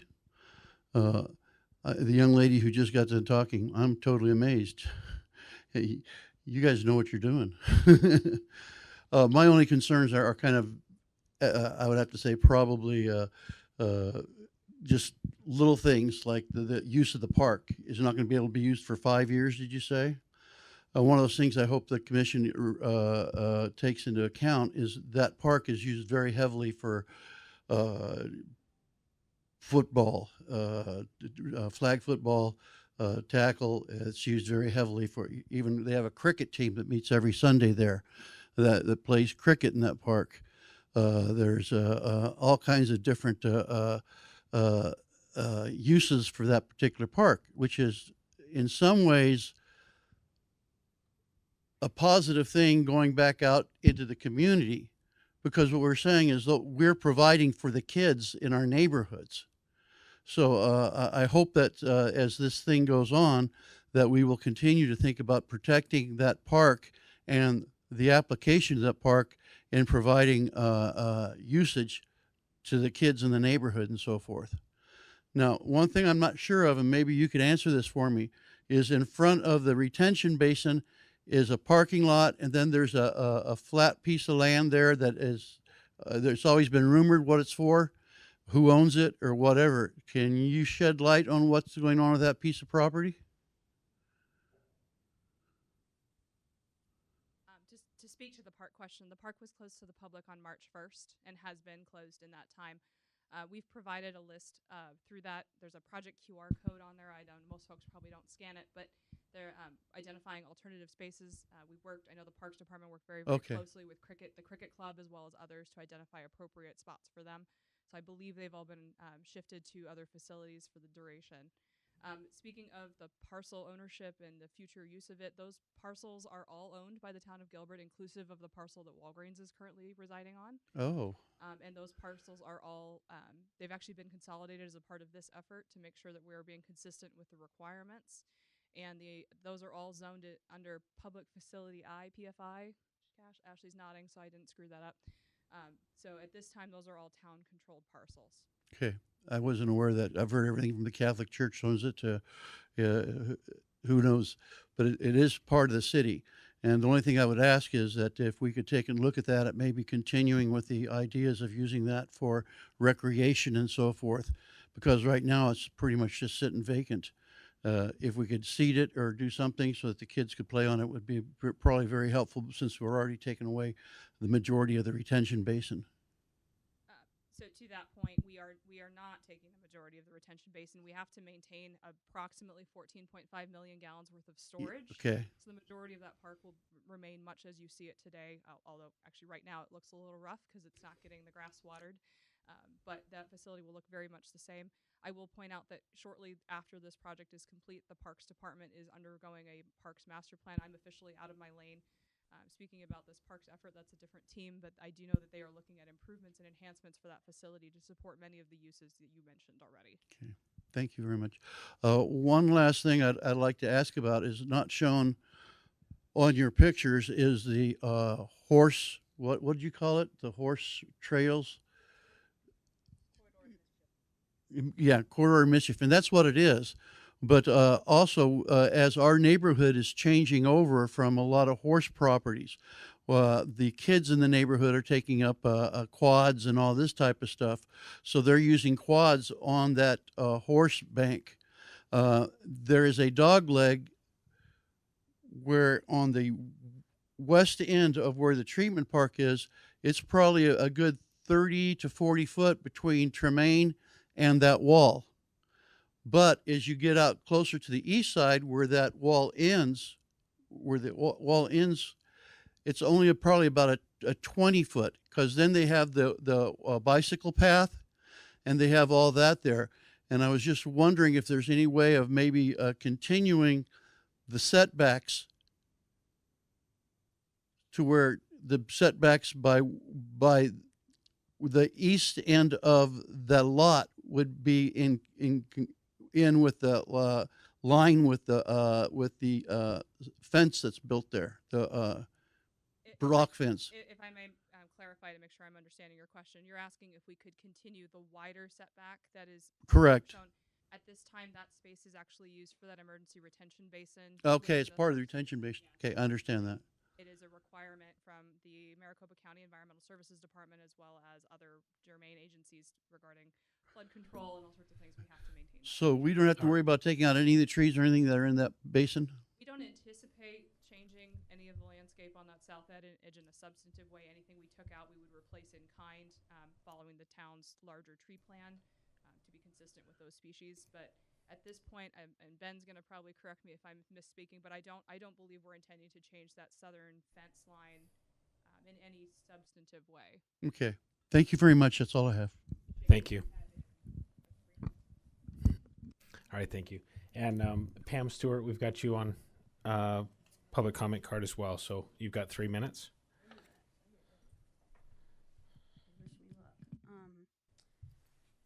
So first of all, I understand this has to happen. I'm sad this has to happen. because of the community population increase, including developments and apartment complexes, which are very disheartening to some people that have lived here in the community. So, yeah. So that makes me sad that we have to do this. So hopefully, I don't know who considers that or who doesn't.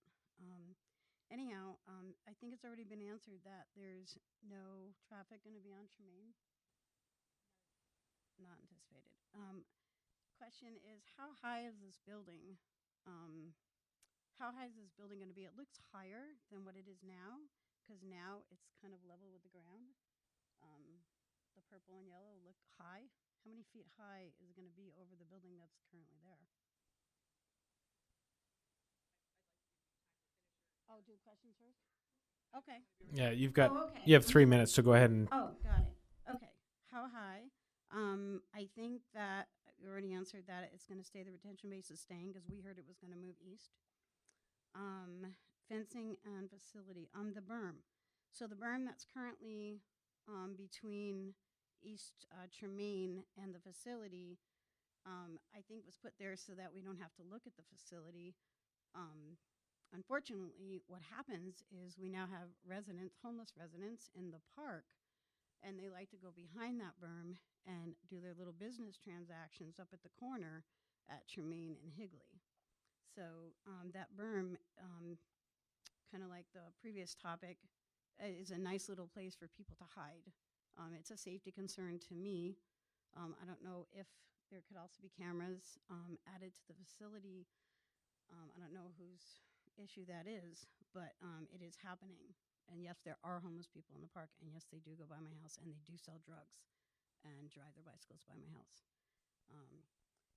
So I don't know if we could add cameras. The other question I have is noise. At nighttime, sometimes it's not super noisy, but it is, noisy. So I don't know. I'd like to know if this facility is going to be noisier because it sounds large. And then I guess the only other thing, which has not to do with this, is how to find out where the park plan, how to find out about the park plan. And then the other question I guess I had is, I don't know how much land is left in Gilbert. I don't think very much, sadly. How many years would this facility last before it needed another update? Hopefully there won't be any more apartment complexes, condominiums, and small houses crammed into the neighborhoods. But is there an estimation of how long the facility will serve Gilbert? Okay, thank you. Jean, you want to address some of those concerns? Yes, Commissioner Chair. The first question I believe I heard was the projected height of the facility, which is within the requirements for that facility to not require a variance for height. However, it will be taller than the existing site. I believe 54, 55-ish feet. I don't have that number immediately to hand as we are still finishing those architectural elements to stay within the requirements for that zoning. Those structures that would be taller are on the east and north ends of the facility. So we are taking a look at how those facilities can be appropriately set back or screened, and we are considering also, although you didn't bring it up explicitly, the view from Nichols Park, because the plant will go from being something you cannot see from Nichols Park to something that you can because of the way that the fence line is laid out. So we are looking at those architectural treatments. One of the other questions that was brought up was on the expansion of the facility. This facility's duration is anticipated to be 50 years plus. Most treatment plants enjoy a regular refresh of those structures. They do not go through full reconstructions. I will point to the City of Tempe's facility constructed in the 1960s, which is still in service, as well as facilities out on the East Coast that have been in service for 200 plus years. This facility, unfortunately, from a structural standpoint, was not able to simply be refreshed. The expansion of the facility is anticipated to take us through build out. So this does not, it's not a variance from our general plan in that regard. We're following the general plan, which dictates the population that we anticipate as well as the land uses that are in it. That's how we project our water demand. That's our water resources master plan that's currently underway. So that facility is anticipated to not require an expansion. into the future. So those are the two primary ones. With regards to noise, the largest noise component is a pumping station located towards the south end of the main treatment complex. However, that equipment will be sound monitored and then enclosed as appropriate if needed for those spaces for the appropriate setbacks. So the short version there is you will be able to see the facility over the fence line, although I think that berming and trees to the south really will block the majority of what you see there. We will work with the architect to render that, just to be able to provide a little bit more detail on that as we are finalizing that. With regards to the park space, it's fully enclosed and fully fenced off now by the contractor, as that parcel is licensed to them. So at least for the next few years, I hope that you will not be experiencing the same degree, at least from the park itself. As I mentioned, though, however, we're not touching that southern face. So that would be an issue to bring up with our police department and enforcement to identify if there's any challenges in that space to the south. I may have missed one of your questions. It would. So the water treatment plants are considered critical infrastructure under the Department of Homeland Security. We actually have extensive cammering within the property fence line. However, one of the concerns always that comes up is appropriately placing cameras to provide security for the facility without unduly violating the privacy of residents in the same area. So we will have to take a look at our camera plan in order to address that, to see what we can see. And that is a concern that unfortunately kind of cuts both ways with a publicly owned facility like this.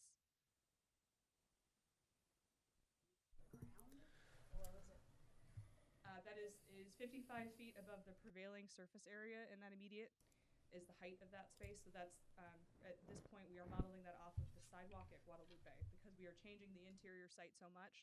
Identifying a primary height within the facility was virtually impossible. Okay, thank you. Are there any questions for staff or the developer at this point? All right, not hearing. I do. Commissioner Fay. Did I hear we've already closed Nichols Park, and it will be closed for 5 years because it's licensed to the contractor for them to use as a laydown yard? Correct. And GMP 1 that we're using only involves that little piece over on the west side of the facility. GMP 1 currently, so package 1, which is inclusive of our belt filter press structures and drying facilities, which will allow us to then demolish the solar facility. Sorry, Ashley's now making a concession to my 5'8" status. The spaces that are indicated for the contractor's use include all but that yard that's currently being used by a Christmas tree lot. That parcel, as of right now, is being used for laydown to the north along Guadalupe Road, to the southeastern corner.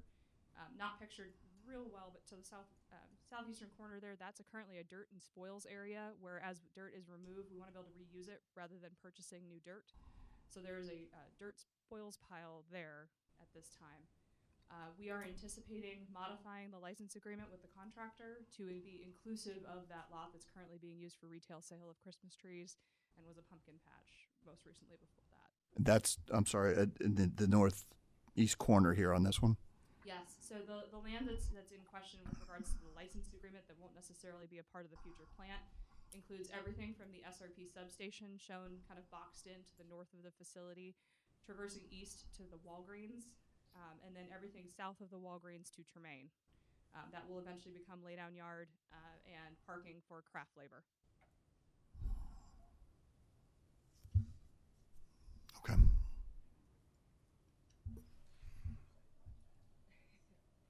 All right. Ashley's site plan may be more indicative. Any other? No, it's not. The problem is not the site plan. The problem is not understanding it. The problem is, and in fact, I think, had I been on councils, I don't know that I would have approved 5-phase, particularly if it's that this has a significant impact on the citizens of Gilbert. I think that this park is mostly closed for the convenience of staff, and at the expense of the citizens of Gilbert. And the need to do, I mean, plants need to be upgraded, plants need to be expanded, and ADEQ's requirements to do that are extensive. I get that. That's an inevitable part of breathing and paying taxes and growth. Doing it the way you're doing is not inevitable or does not need to happen. And in this case, the way it's happening, I believe, is being done in a way that adversely impacts the citizens. There's only two relatively regional big league type parks and in the northern half of the northern portion of the city, and the other one's completely full or is booked up during any kind of normal sports league. So if it has to happen, it has to happen. It just, I haven't seen a real great case here that it has to happen. And I apologize for not speaking to the specific reasons why the park was closed in the beginning of this presentation. The truck traffic through this, including heavy vehicles, is anticipated to be in excess of 10 vehicles per hour. And from a safety concern, we were worried about residents trying to use the space for their enjoyment and entering Nichols Park and potentially having a negative interaction with a construction vehicle. How are construction trucks going to get into that road? Is Enter in off of Higley Road because it's a major arterial, so we wanted to minimize traffic impact to residents in that area. And because that road going down into Nichols Park can't handle construction trucks right now. So that road is actually going to be enhanced to support construction. We have to expand the dry area of Nichols Park in order to provide a space for the cranes that will be used to elevate the rebar mats. So those rebar mats actually need to be constructed down in the bottom of Nichols Park and then picked up and flown into, I'm sorry, I refer to it as flown. It's not a helicopter, it's a crane. Picked up and then brought into the site in order to allow for those rebar mats to be constructed appropriately and inspected prior to being placed. So unfortunately, 50% of the volume of Nichols Park was going to be closed for necessary construction support for those rebar mats as well as other improvements. And we didn't feel that it was a safe interaction to try and remain half of that park open to the general public when we'd have immediate construction activity next door. We talked about secondary fencing, tri-level fencing, a number of options to allow that amenity to still be available to the public. But between the necessary use of it for construction support as well as the possibility of needing to dispose of canal waters to the remaining volume, we couldn't safely leave it open. Thank you. Any other questions or comments for staff at this point? I'm sorry, sir. We already went to you, so I apologize. We gave you 3 minutes. So, and did you have another comment card? Because I'm going to close our public hearing unless you have something, and I will make exception. We try to get those up before, but if you want to speak, go ahead and give it to Ava. We'll give you 3 minutes.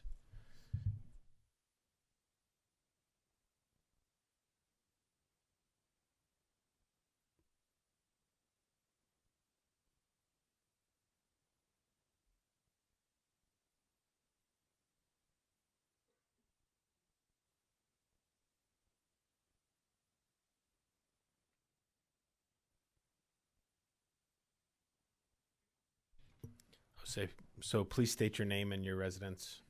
My name is Melissa, last name Dudding. I am kind of the third house in on Tremaine. Just a couple of questions, and just for you guys to kind of take into account, and I'm sure you guys have, and I know how important this is for the town of Gilbert, but those suburban ranchettes behind you, we do have like farm animals, equestrian, full on in that neighborhood. We're just a little worried about noise and sound is the biggest thing. So as we're planning, and like you mentioned, you're gonna work on that berm, that easement as well too, the council just to make sure that's original Gilbert right there. Born and raised here, lived there my whole life. Let's try to keep it as much old Gilbert as possible. And that's just a request for the council and for the project as well too, which I know you guys will all do, but wanted to make that statement. And then for the 10 trucks an hour, is that going to be more towards Guadalupe going around Nichols Park, or are they going to be entering off of Higley is my question on that, on where they're going to be.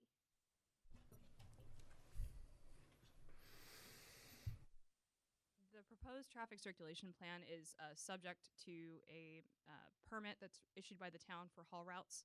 So that was why we identified entrance on Higley Road, exit on Guadalupe Road. So substantive traffic would be north, quite a ways of Tremaine. Regarding the sound issue, the contractor is still subject to all of the same noise limitations and requirements as the code would require. They did have a night work variance for the summer to do concrete placements. Unfortunately, with the temperatures here in Phoenix, you can only add so much ice and liquid nitrogen to the concrete. So when necessary and only under those specific circumstances are we doing those night work activities. And when they do, they are instructed to use a different sound on the backup vehicle so that it's not that kind of more piercing horn you may be more familiar with on a construction site. It's more of it's called a frog noise. It kind of sounds more like a buzzing. So it's loud enough for the staff to be safe, but not so loud as to be disturbing for folks in the area. Obviously, we're not impacting that south fence, so we don't anticipate any of the sound abatement that would provide being impacted. In terms of incidental sound or noise, there is a 24/7 hotline, so if something is particularly irksome or causing a question, you're wondering how long it's going to be going on, please make use of that number. It goes to someone who will answer it and get it to our construction team. Either I or the contractor or our PMCM will be responding to that and making adjustments as appropriate. Oh, so the facility is still subject to the same codes and requirements for sound under our code compliance standards. All right, thank you. Anything else? All right, I'm going to go ahead and close public hearing at this time, bring it back up to the dais. Thank you, Gene, for your presentation, and Ashley. Appreciate it. Any comments, it's not questions, any comments, discussion, or a motion if there is one? Commissioner Bianchi.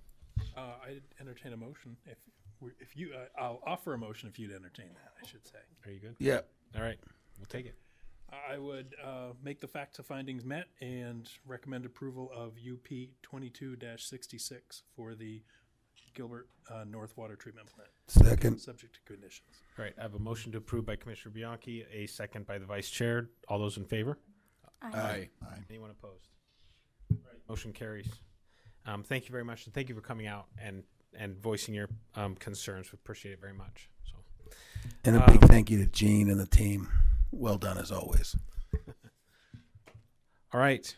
With that, we're going to jump to item 14 and 15, GP 22-12 Aldi Gilbert and Zone Z 22-11 Aldi Gilbert. So, Keith, you're up.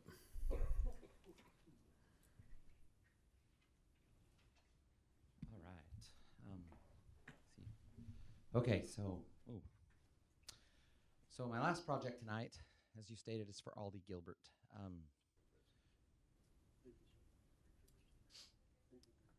So I'm going to show you this aerial map. The project is located, you can see the site highlighted in red there in front of you on the screen.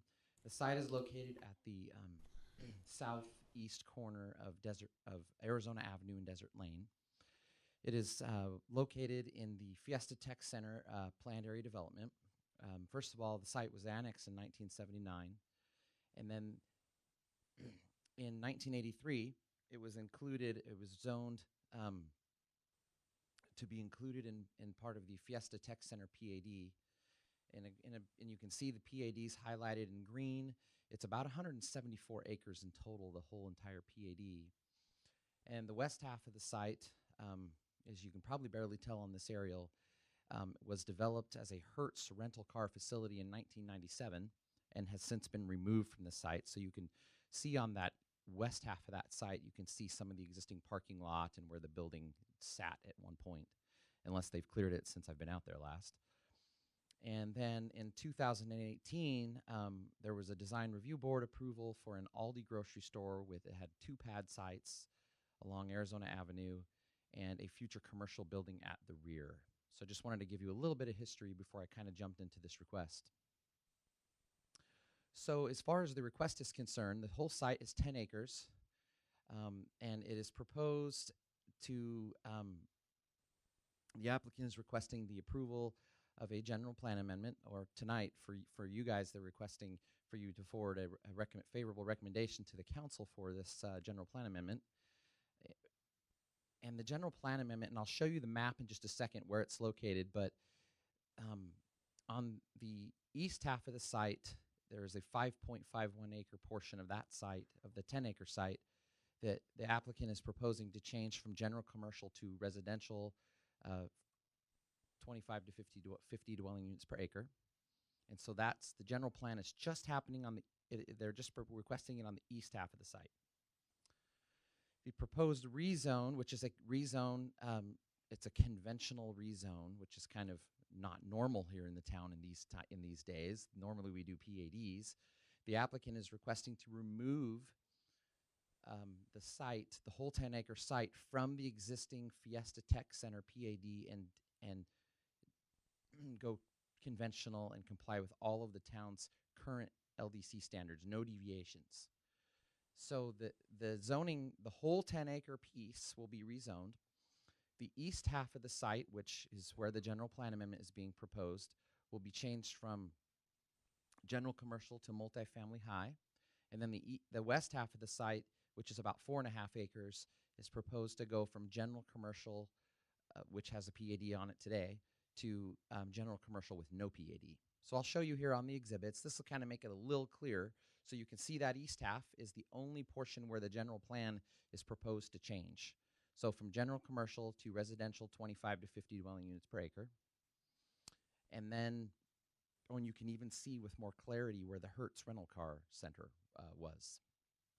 And then the west half of the site, excuse me, will remain general commercial, removing that PAD. And you'll see, general commercial, general plan designation, excuse me. And so the zoning exhibit shows that the whole site will be rezoned, and you'll have the west half will stay general commercial, removing the PAD, and the east half they're proposing to rezone it to multifamily high to accommodate the future development of a multifamily high apartment complex. And the west portion of the site, they're proposing to build a future Aldi grocery store. So I will show you in just a second. I can show you that conceptual design. Here, I probably should have put it further in the presentation, but here it is. So this is the conceptual design. Like I said, it's very conceptual. This is not finalized whatsoever, and this document will not be approved. It would not be included as part of the rezone or the general plan amendment case, and I'm just showing it to you tonight for reference only. So you can see the west half of the site is where the Aldi grocery store would potentially go, and then the east half of the site is where the multifamily high apartment complex would go, and you can see a basic footprint and a parking garage in the middle. It's kind of that wrapped product with a courtyard in the center, and they have a couple of access points. They're proposing 2 off of Desert Lane, and then there's a fire lane to the south of the Aldi that would go out to Arizona Avenue. So like I said, very conceptual. We do not know at this point when the applicant is proposing to submit a design review application.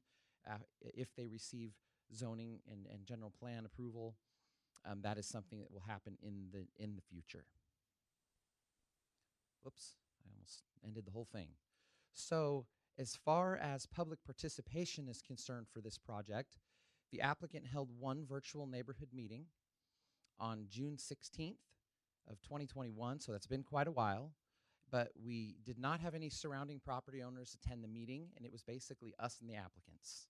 And staff has heard nothing from any of the surrounding property owners, which if you look at the aerial photos, I'm going the wrong way again, you will notice that you're surrounded by shopping centers a shopping center on the north, which is a Winco Foods and a few pad sites for commercial. And on the east, you can see that there is existing industrial warehouse building. And then to the south is an apartment complex. Across the street is also an apartment complex. So none of those surrounding property owners attended the meeting or have even called staff to ask questions. So we've heard nothing from them. So that, excuse me, so that concludes that portion of the presentation, but I wanted to mention, so I have requested input, dang it. So requested recommendation would be that you forward a favorable recommendation to the town council for the general plan amendment and the rezone, subject to conditions. So we did revise, you'll notice in your packet that we did, after conferring with the applicant and having several meetings with them, we did revise some of the conditions of approval, and you probably have that in your packet. 2 conditions of approval that I just wanted to call to your attention, number 6 and number 7.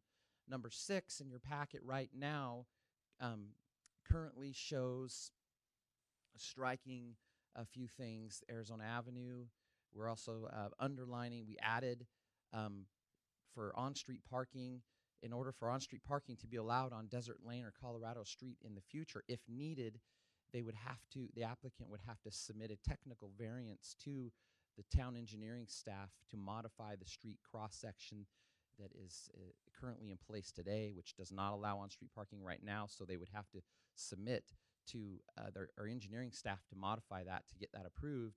But I wanted to see the part in teal it's highlighted. That part we are removing, I'm requesting right now to remove that from the condition, that's not in your packet. The reason we're removing that little line is because we wanted to keep that condition a little more general and not say that the street's a local industrial street, because I believe it might be a collector street instead of a local street. So we didn't want to get too specific and create a gray area. So the rest of the conditions, I'm sure you've seen them in your packet. Some of them we determined weren't relevant upon discussion with the applicant. So staff would recommend that you forward a favorable recommendation to the town council for this rezone case, subject to the revised conditions and also the further revision of condition number 6. And that is all I have for you this evening. If you have any questions, I'd be happy to answer them. And also, I believe Wendy Riddell is here from the applicant's team, and I believe she has a presentation that she would like to give. Right. Before you move on, could you go Yes. back? Sure. Commissioner Fay. How far back? Just one back from where you were to the first 6 stipulations. Yes, sir.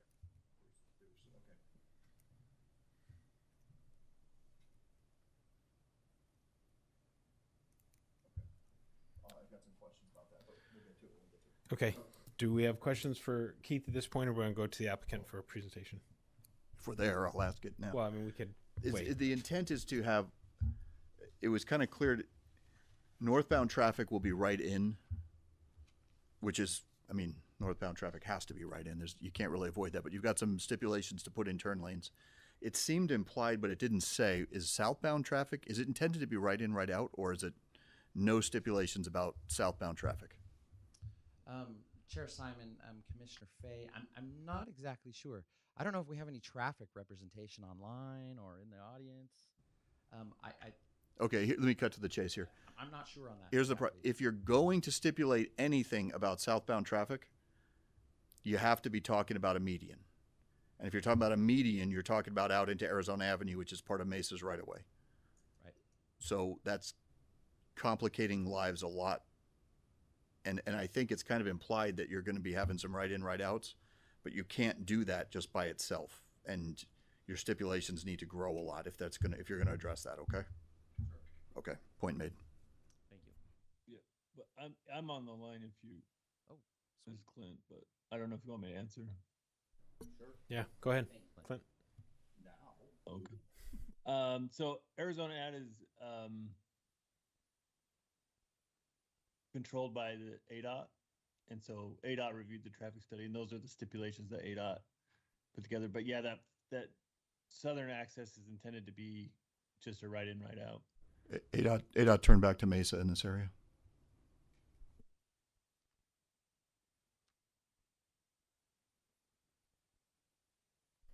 Yeah, I mean, I guess we can look into that because yeah, ADOT's the one that reviewed the traffic study. I don't believe Mesa reviewed it. So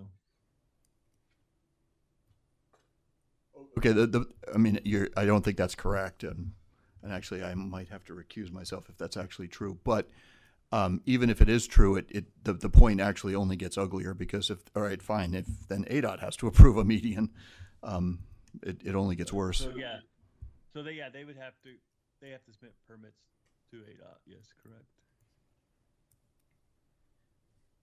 So that's the first stage is to get an approved traffic study, which they've done, and then the next would be submit CDs to ADOT for permitting.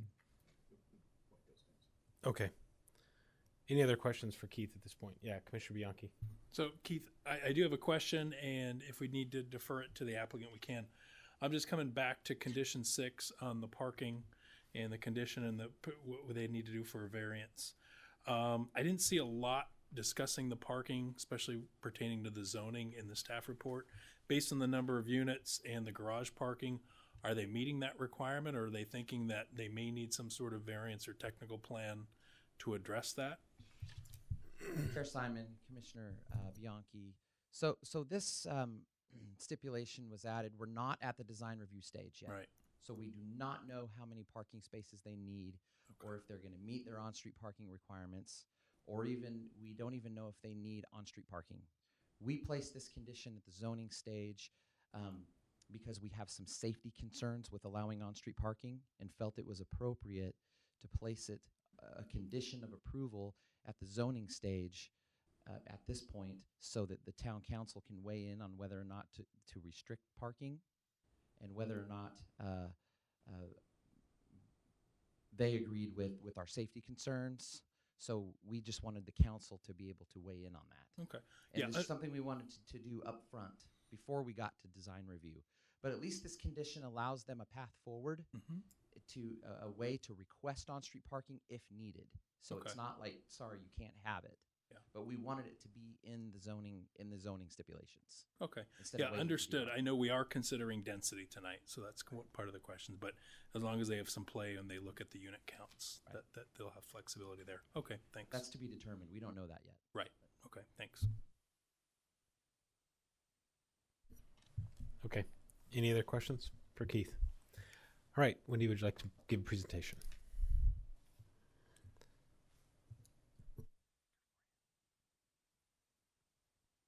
Wonderful. Thank you, Mr. Chair, members of the commission. Wendy Riddell with the law firm Barry Riddell. I have to tell you, first of all, I think that's the first time I've ever watched staff do a music video presentation, so that was pretty impressive. So I wanted to tell you, it's my pleasure to be here this evening on behalf of Aldi and Wood Partners. Just a couple of very quick slides, and then I can jump into the presentation or into the discussion about the stipulations. So if you don't know about Aldi, it's a very unique shopping experience. It's been around since 1976. It's frankly one of America's fastest growing retailers, serving millions across the country. It's on the track to become the third largest grocery retailer with 2,200 stores across 38 states, and it's excited to come to Gilbert. It has owned this site since 2018, but it's been very difficult for Aldi to develop until they know with certainty what the rest of the site will be, how it will develop. So this really allows a foothold for Aldi to come forward and be able to develop this site.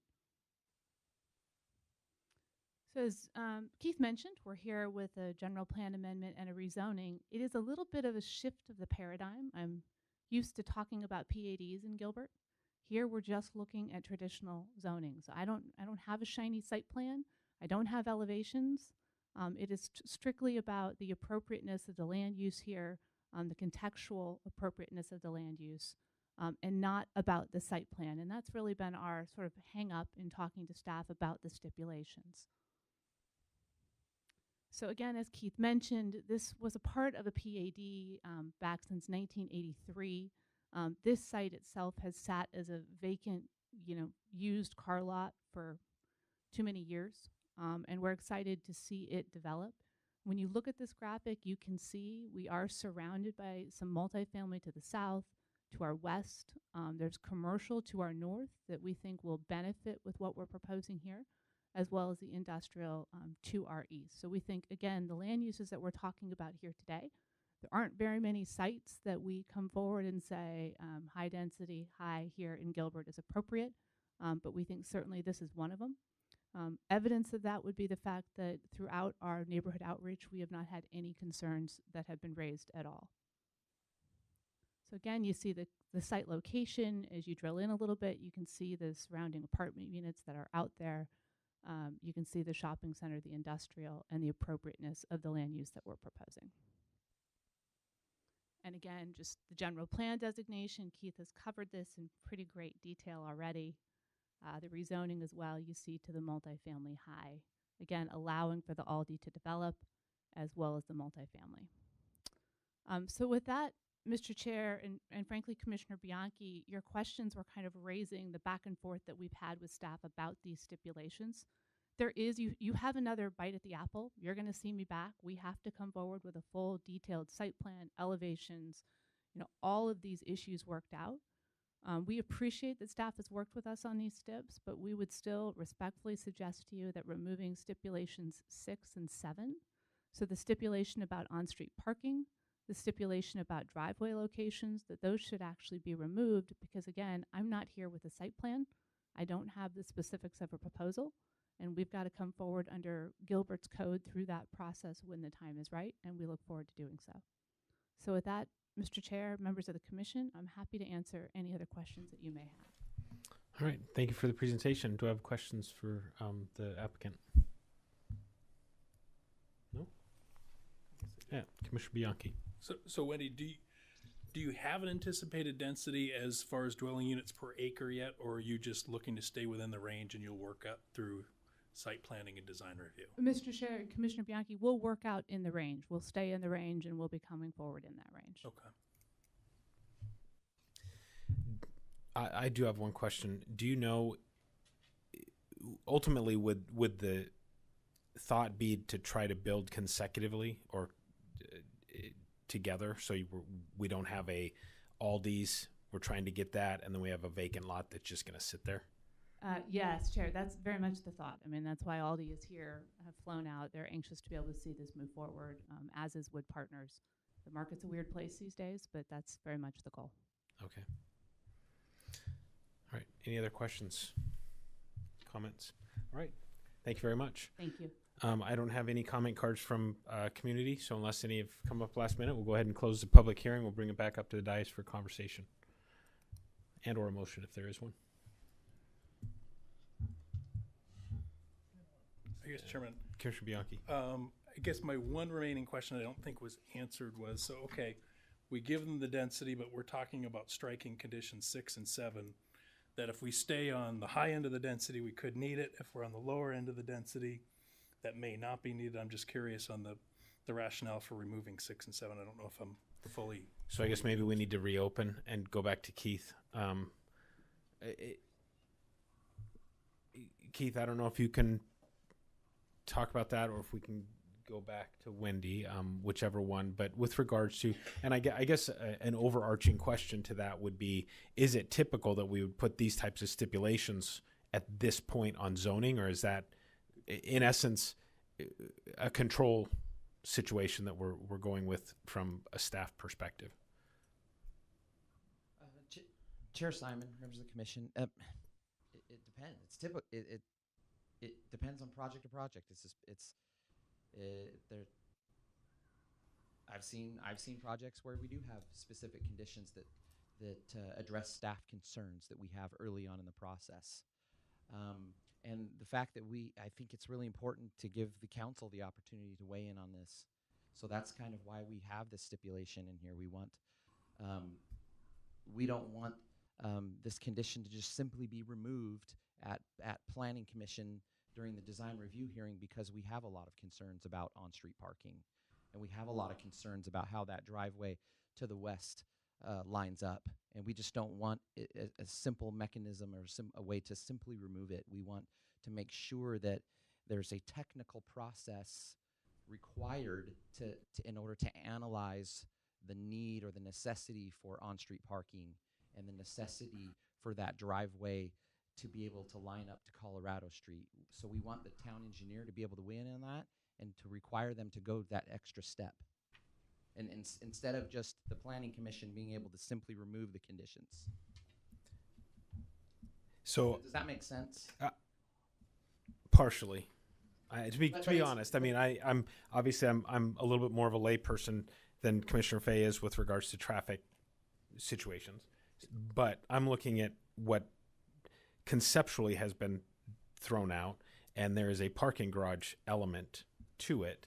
So in my mind, I think, well, if we're looking at it from a zoning perspective and we want to throw this type of stipulation, when we're looking at a site review or a design review, at that point, now we're talking, okay, we need to make sure there is plenty of parking to handle it at that point. So I guess maybe I'm getting lost in the weeds, but I feel like at this point it seems a little premature to throw that type of stipulation when maybe we aren't necessarily looking at a site plan, and that's just my layman's way of thinking about it. So I don't know. Yeah, Commissioner Davis. I agree with you. One question, I mean, can somebody park there today on their public streets? So I assume there's parking. Is there parking allowed on the public streets today? Chair Simon, Commissioner Davis, that's a good question. I don't know if Clint I do know it's sign no parking today, the whole stretch, but our biggest concern is that curve right at Yeah. Colorado Ave and Desert Lane. And that was going to be my second question. Could the town sign it no parking and So yeah, it really currently giving is that sign no control? parking. Because it seems we already have that control to not allow the parking. So I guess that's where I'm at on those conditions is I'm less concerned, and also because they'll need to meet the parking on their site. We have that ability, so that's where I'm at. Yeah, I apologize. I just probably this is going to show my ignorance in this situation because I just don't know what the right thing to do is, and to me, it feels we may be a little bit premature with that request. You know, and obviously I trust staff and trust traffic and everything that we're going at that. But at the same time, I look at it and I think, well, we don't even have a plan yet, but yet we're throwing that stipulation. So I don't understand the purpose, I guess. And that's where I'm at. So and it's no offense at that point. So, Commissioner Jan, can I? Yeah. Because I disagree with you, and I agree with Commissioner Bianchi and staff that, in general, design stipulations belong at the design review level, unless they're kind of big, earth-shaking or earth-shaping strategic ones. And some of the big driveways in an existing roadway, or the fact that there will not be parking here, so you're going to have to accommodate it, those might be big enough that they need to be on the record before you start the design versus considered at the same time as design. So I actually think these ones, I would be in favor of these ones. I would be in favor of them staying and not getting pulled out is kind of where I'm sitting. And Chair Simon, if I may add, it's not like we're saying they can't do it. There is a pathway forward, as I've stated, for them to request through a technical variance to add on street parking in the future by modifying the cross section through approval of our town engineer. They can change that the way that driveway lines up. They can request a technical variance in order to get the approval for that drive aisle to not have to line up exactly perfectly with Colorado Street moving north. So it's not like we're saying no, you can't do it. We're just requiring them to go and get that technical variance approval. I mean, for that matter, they could move the entire road, couldn't they? I mean, they could. Not like we're stopping them. Right. I go back to the applicant. Yeah, of course. So just, if I could, to clarify, those are processes that exist in the town today. So we have to deal with those processes. I'm at a tremendous disadvantage to come up and talk about driveway locations and whether there should or shouldn't be on-street parking when I don't have a site plan that's in front of you. And so we aren't saying we don't hear staff. They've been very clear on these points. We hear them. We know on those issues we'll have to go through a technical variance. Our point is just it's not appropriate to have it on a zoning case that doesn't have a site plan. And I think it is a little bit dangerous, and I think Commissioner Fay was making this point earlier, when you pick and choose what you actually end up putting here. We have to come back through the process. We have to address these with or without a technical variance when the time is right, when we have the appropriate project and collateral in front of you to be able to do that, if that helps, Mr. Chair. Okay. Yeah, Commissioner Gage. Thank you, Chair. It seems like this revision to stipulation 6 was kind of still a way, Keith, for you to get what you want. You still have the opportunity, staff still has the opportunity to say no at a technical variance. So what I'm assuming happened is this conversation began saying this isn't the right time to be asking for this. And so you said, okay, here's our, like, we'll throw you a bone here and put in this technical variance, but we can still say no later on. And it just feels like this is the wrong time to be doing something like this because you still have time to say no. So this stipulation is not necessary right now at all. That's just my feeling on this. There's still an opportunity for this town and the staff to say, this is where we want these driveways to line up. And like Wendy said, we're not looking at anything yet. So we're making rules for something right now that doesn't exist. So I'm uncomfortable with how this is at right now. All right, thank you, Commissioner Johnson. Yes, Mr. Chairman. It seems like we're attempting to collapse too many subsequent steps in the process into what basically is a request for a general plan amendment to change the land use classification. And I would suggest if we make a motion, it's to basically approve the general plan amendment and change the land use classification and not get into too many other subsequent types of decisions absent a site plan and other materials submitted by the applicant.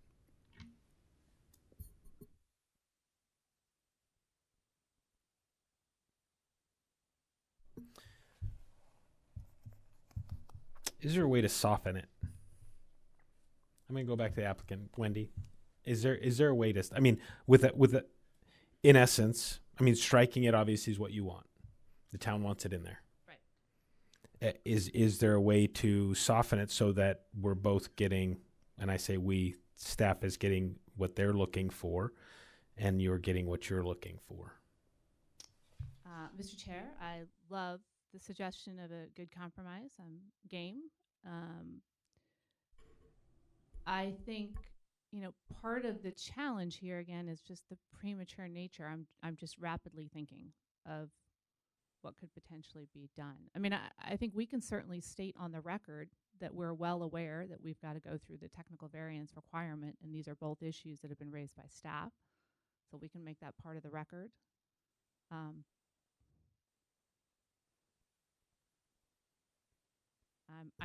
thinking. All right. Keith, I'll pose the same thing to you. I mean, I feel like we've already come a ways. I'm just trying to work through this at this point because I feel like there is, I'll call it some indigestion with regards to these two steps. So is there a way to work through this right now without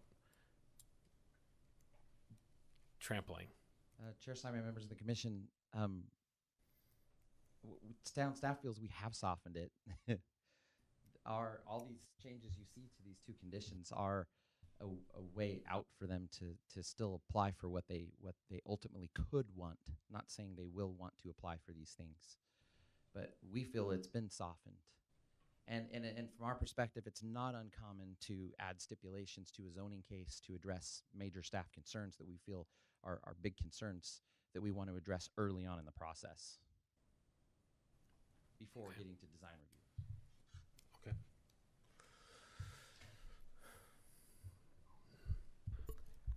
May I say something? Yeah, Commissioner.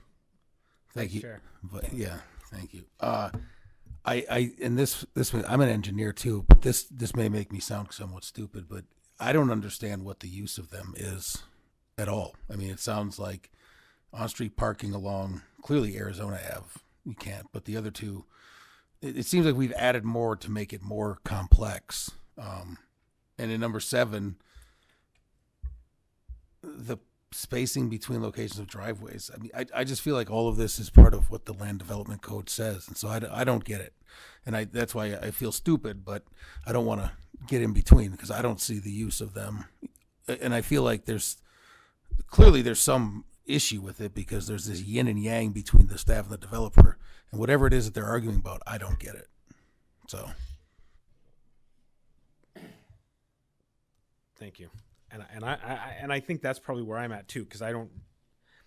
What I'm reading is we don't want on-street parking, and I think we get that, and I think the developer would understand that, which I feel like we do see in our multifamily developments, especially when you've got, when our code, is that the right terminology, dictates how many parking spaces per development we need. And we might have a 3-bedroom apartment, and now we've got 3 people sharing that 3-bedroom apartment. So I've got 3 vehicles versus the 1.75 or whatever the calculation is that's there. And then the second piece of this 7, I'm looking at it saying, okay, well, Aldi's doesn't want people parking. We don't want the apartment to use Aldi's as a parking spaces. We want. So I'm with Commissioner Munn or Vice Chair Munn. It's confusing my head. So. And I do feel a little bit inadequate here, so out of my realm. So, trying to figure out a compromise if there is one that we can work through. Well, tell you what, I'll just make a motion, and then we can let the votes compromise it. Okay, well, I would have to close our public hearing because we did reopen it to have conversation. So, I mean, unless there's any other questions for the staff or I guess that a question leads to another question. okay, well, Then I won't. Commissioner Bianchi. So I guess, Keith, the question that I've got, so if we're looking at possibly approving up to 50 dwelling units per acres on 5.5 acres, is this a protection that the town is looking to get so that with the costs associated with the garage costs, that they're not just automatically going to push that parking out onto the streets adjacent to this development? Is this done as a protection measure, or I understand Wendy's point of we can handle this at design review, but do we then go ahead at design review and put this stipulation in then if we think we need that added protection? Yeah, Chair Simon, Commissioner Bianchi, it's kind of a protection measure. It's a safety concern that we have. When you have, I mean, they're not going to be able to fit that many on-street parking spaces on Desert Lane. But there is, if you notice, I mean, I don't have an aerial up in front of me, but if you notice, there isn't any on-street parking anywhere in this area.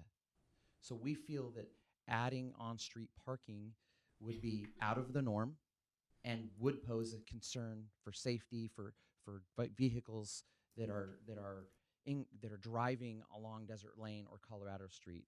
We just feel we don't want to introduce on-street parking in an area where there isn't any and it doesn't exist. And we're creating more conflict, traffic conflicts for people who would be driving on this street and on Colorado Street and in that immediate area.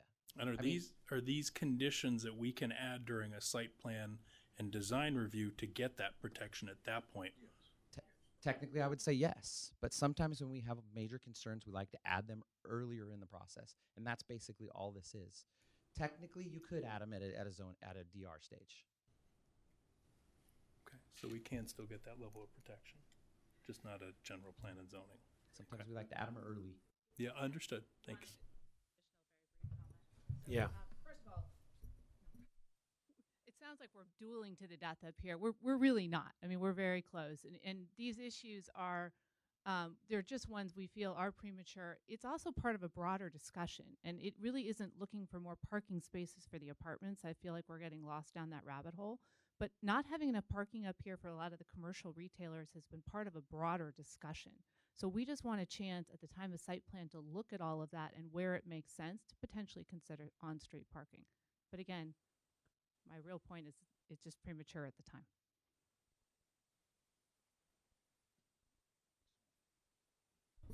All right, I don't need to belabor this. I know, right? So Chair Simon, members of the commission, so half the reason why you're saying, well, they've never seen a site plan, well, we kind of have. Early on in the process, they did have a conceptual site plan. We decided to remove it because we didn't think it was necessary. Obviously, they haven't finalized design. So early on in the process, we did see a site plan. We've seen some type of a conceptual site plan since the pre-application meeting. So these are kind of concerns that we've had since pre-app, because they did show us some level of design and they did show us entrances in certain locations, 2 entrance site points, as I showed you on that previous conceptual design. They actually had a more specific design at one point. So that's when we started getting, where the concerns started coming up concerning on-street parking. And it was mentioned at one of our pre-application meetings that they may want to do on-street parking. So that's why those concerns have come up. And that's exactly why we raised or we've tried to put those in as stipulations, because those concerns came up super early. So we decided to address them as early as we possibly could. Even though the site plan is no longer in play, they've gone back to a more conceptual design. So we have seen the design to a certain extent already, even though it's not before you. So I just wanted to kind of add that as a side note. Okay. Thank you. Yeah, Commissioner Davis. Just really quick, I feel like that's the missing piece of the puzzle that we didn't have to understand where that conversation came from. But I guess I come back to the question, don't we already have this control of 6 and 7 in approving driveway locations and, if it's already signed no parking, I guess that's where my struggle's at, is I'm trying to understand if we already have that, why do we need the conditions? But also I don't know why the conditions are that big of a deal if we already have that too. So I guess I can see both sides there. So Commissioner Gage. Thank you, Chair. I just want to, I guess, go back to the point that this is a general plan case and a zoning case and not a design review case. And at what point do we say, okay, now we're reaching too far into design review, and what's okay to do that now at general plan and zoning, and what's not okay to do now? Like it just starts to lead to this gray area of when we're entering too early, and if we are doing it here, like, is it more design review points down the road that we're trying to control here when we already have this control at that stage? To me, it's the principle of trying to keep the control right now, and this is not what this case is about, and this is not what we're talking about. Thank you. Okay, thank you. Any other questions or comments for staff or the applicant? All right, I'm going to go ahead and close the public hearing again. We'll bring it back up to the dais. Any final conversation and or a motion if there is one? For Commissioner purpose Johnson. of trying to get to a decision point, I move we recommend to the Town Council approval of GP 22-12 Aldi-Gilbert request for a minor general plan amendment to change land use classification on approximately 5.51 acres as located. Okay, so I've got a motion to approve the GP 22-12. Is that inclusive of the STIPs that are listed? Or the STIPs are on the zoning, sorry. So we're on the GP 22-12 Aldi Gilbert. I've got a motion to approve by Commissioner I'll Johnson. second that, Chair. And a second by Vice Chair. All those in favor? Aye. Aye. Anyone opposed? All right, so the motion carries to recommend approval of the GP 22-12 Aldi Gilbert minor general plan amendment. All right, now let's go to the zoning 22-11 Aldi Gilbert. Do I have any further conversation, or is there a motion on the table?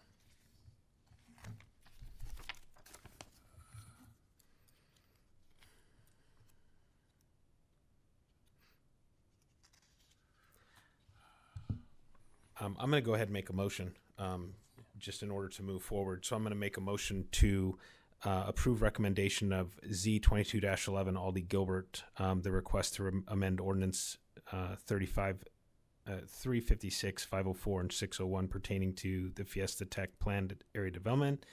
But I'm going to do it. I'm going to make my motion striking items 6 and 7 on the stipulations. I feel like at this time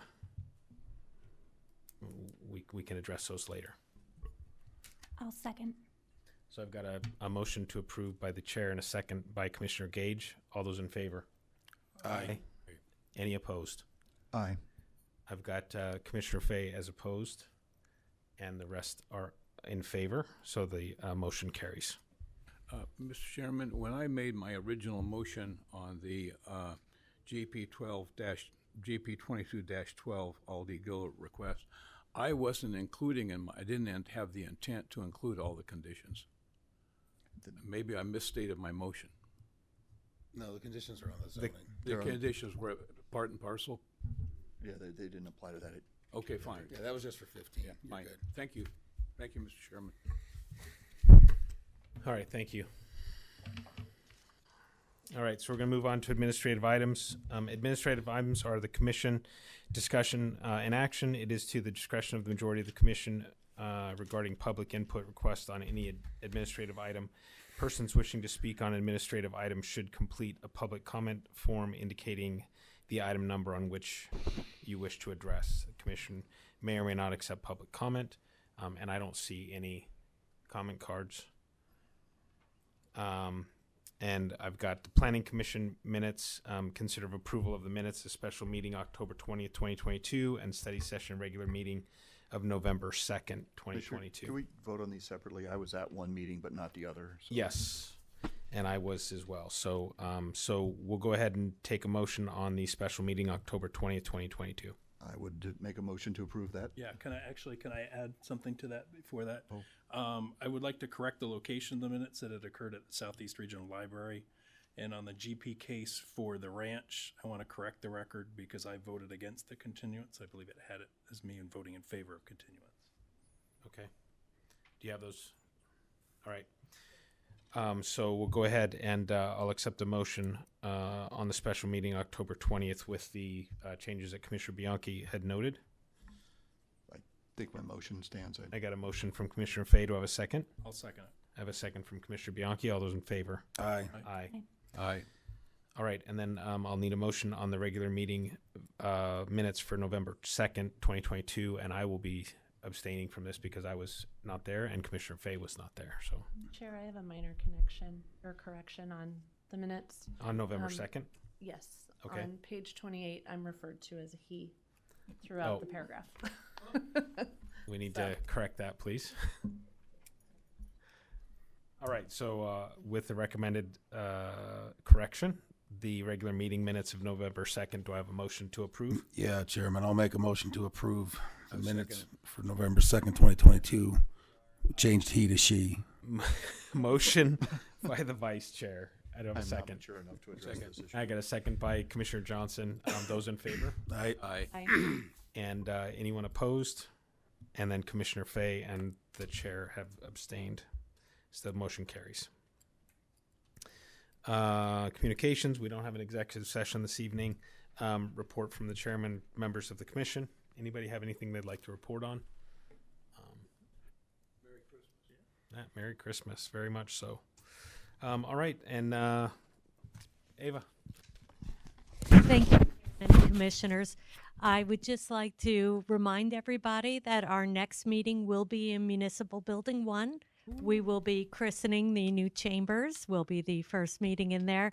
And also like to take this time to thank everybody for their flexibility, thank our police volunteers and all staff that set up and take down this room for every meeting, and just thank you all for accommodating our temporary council commission quarters here. So thank you all, and happy holidays, and see you all in the new year.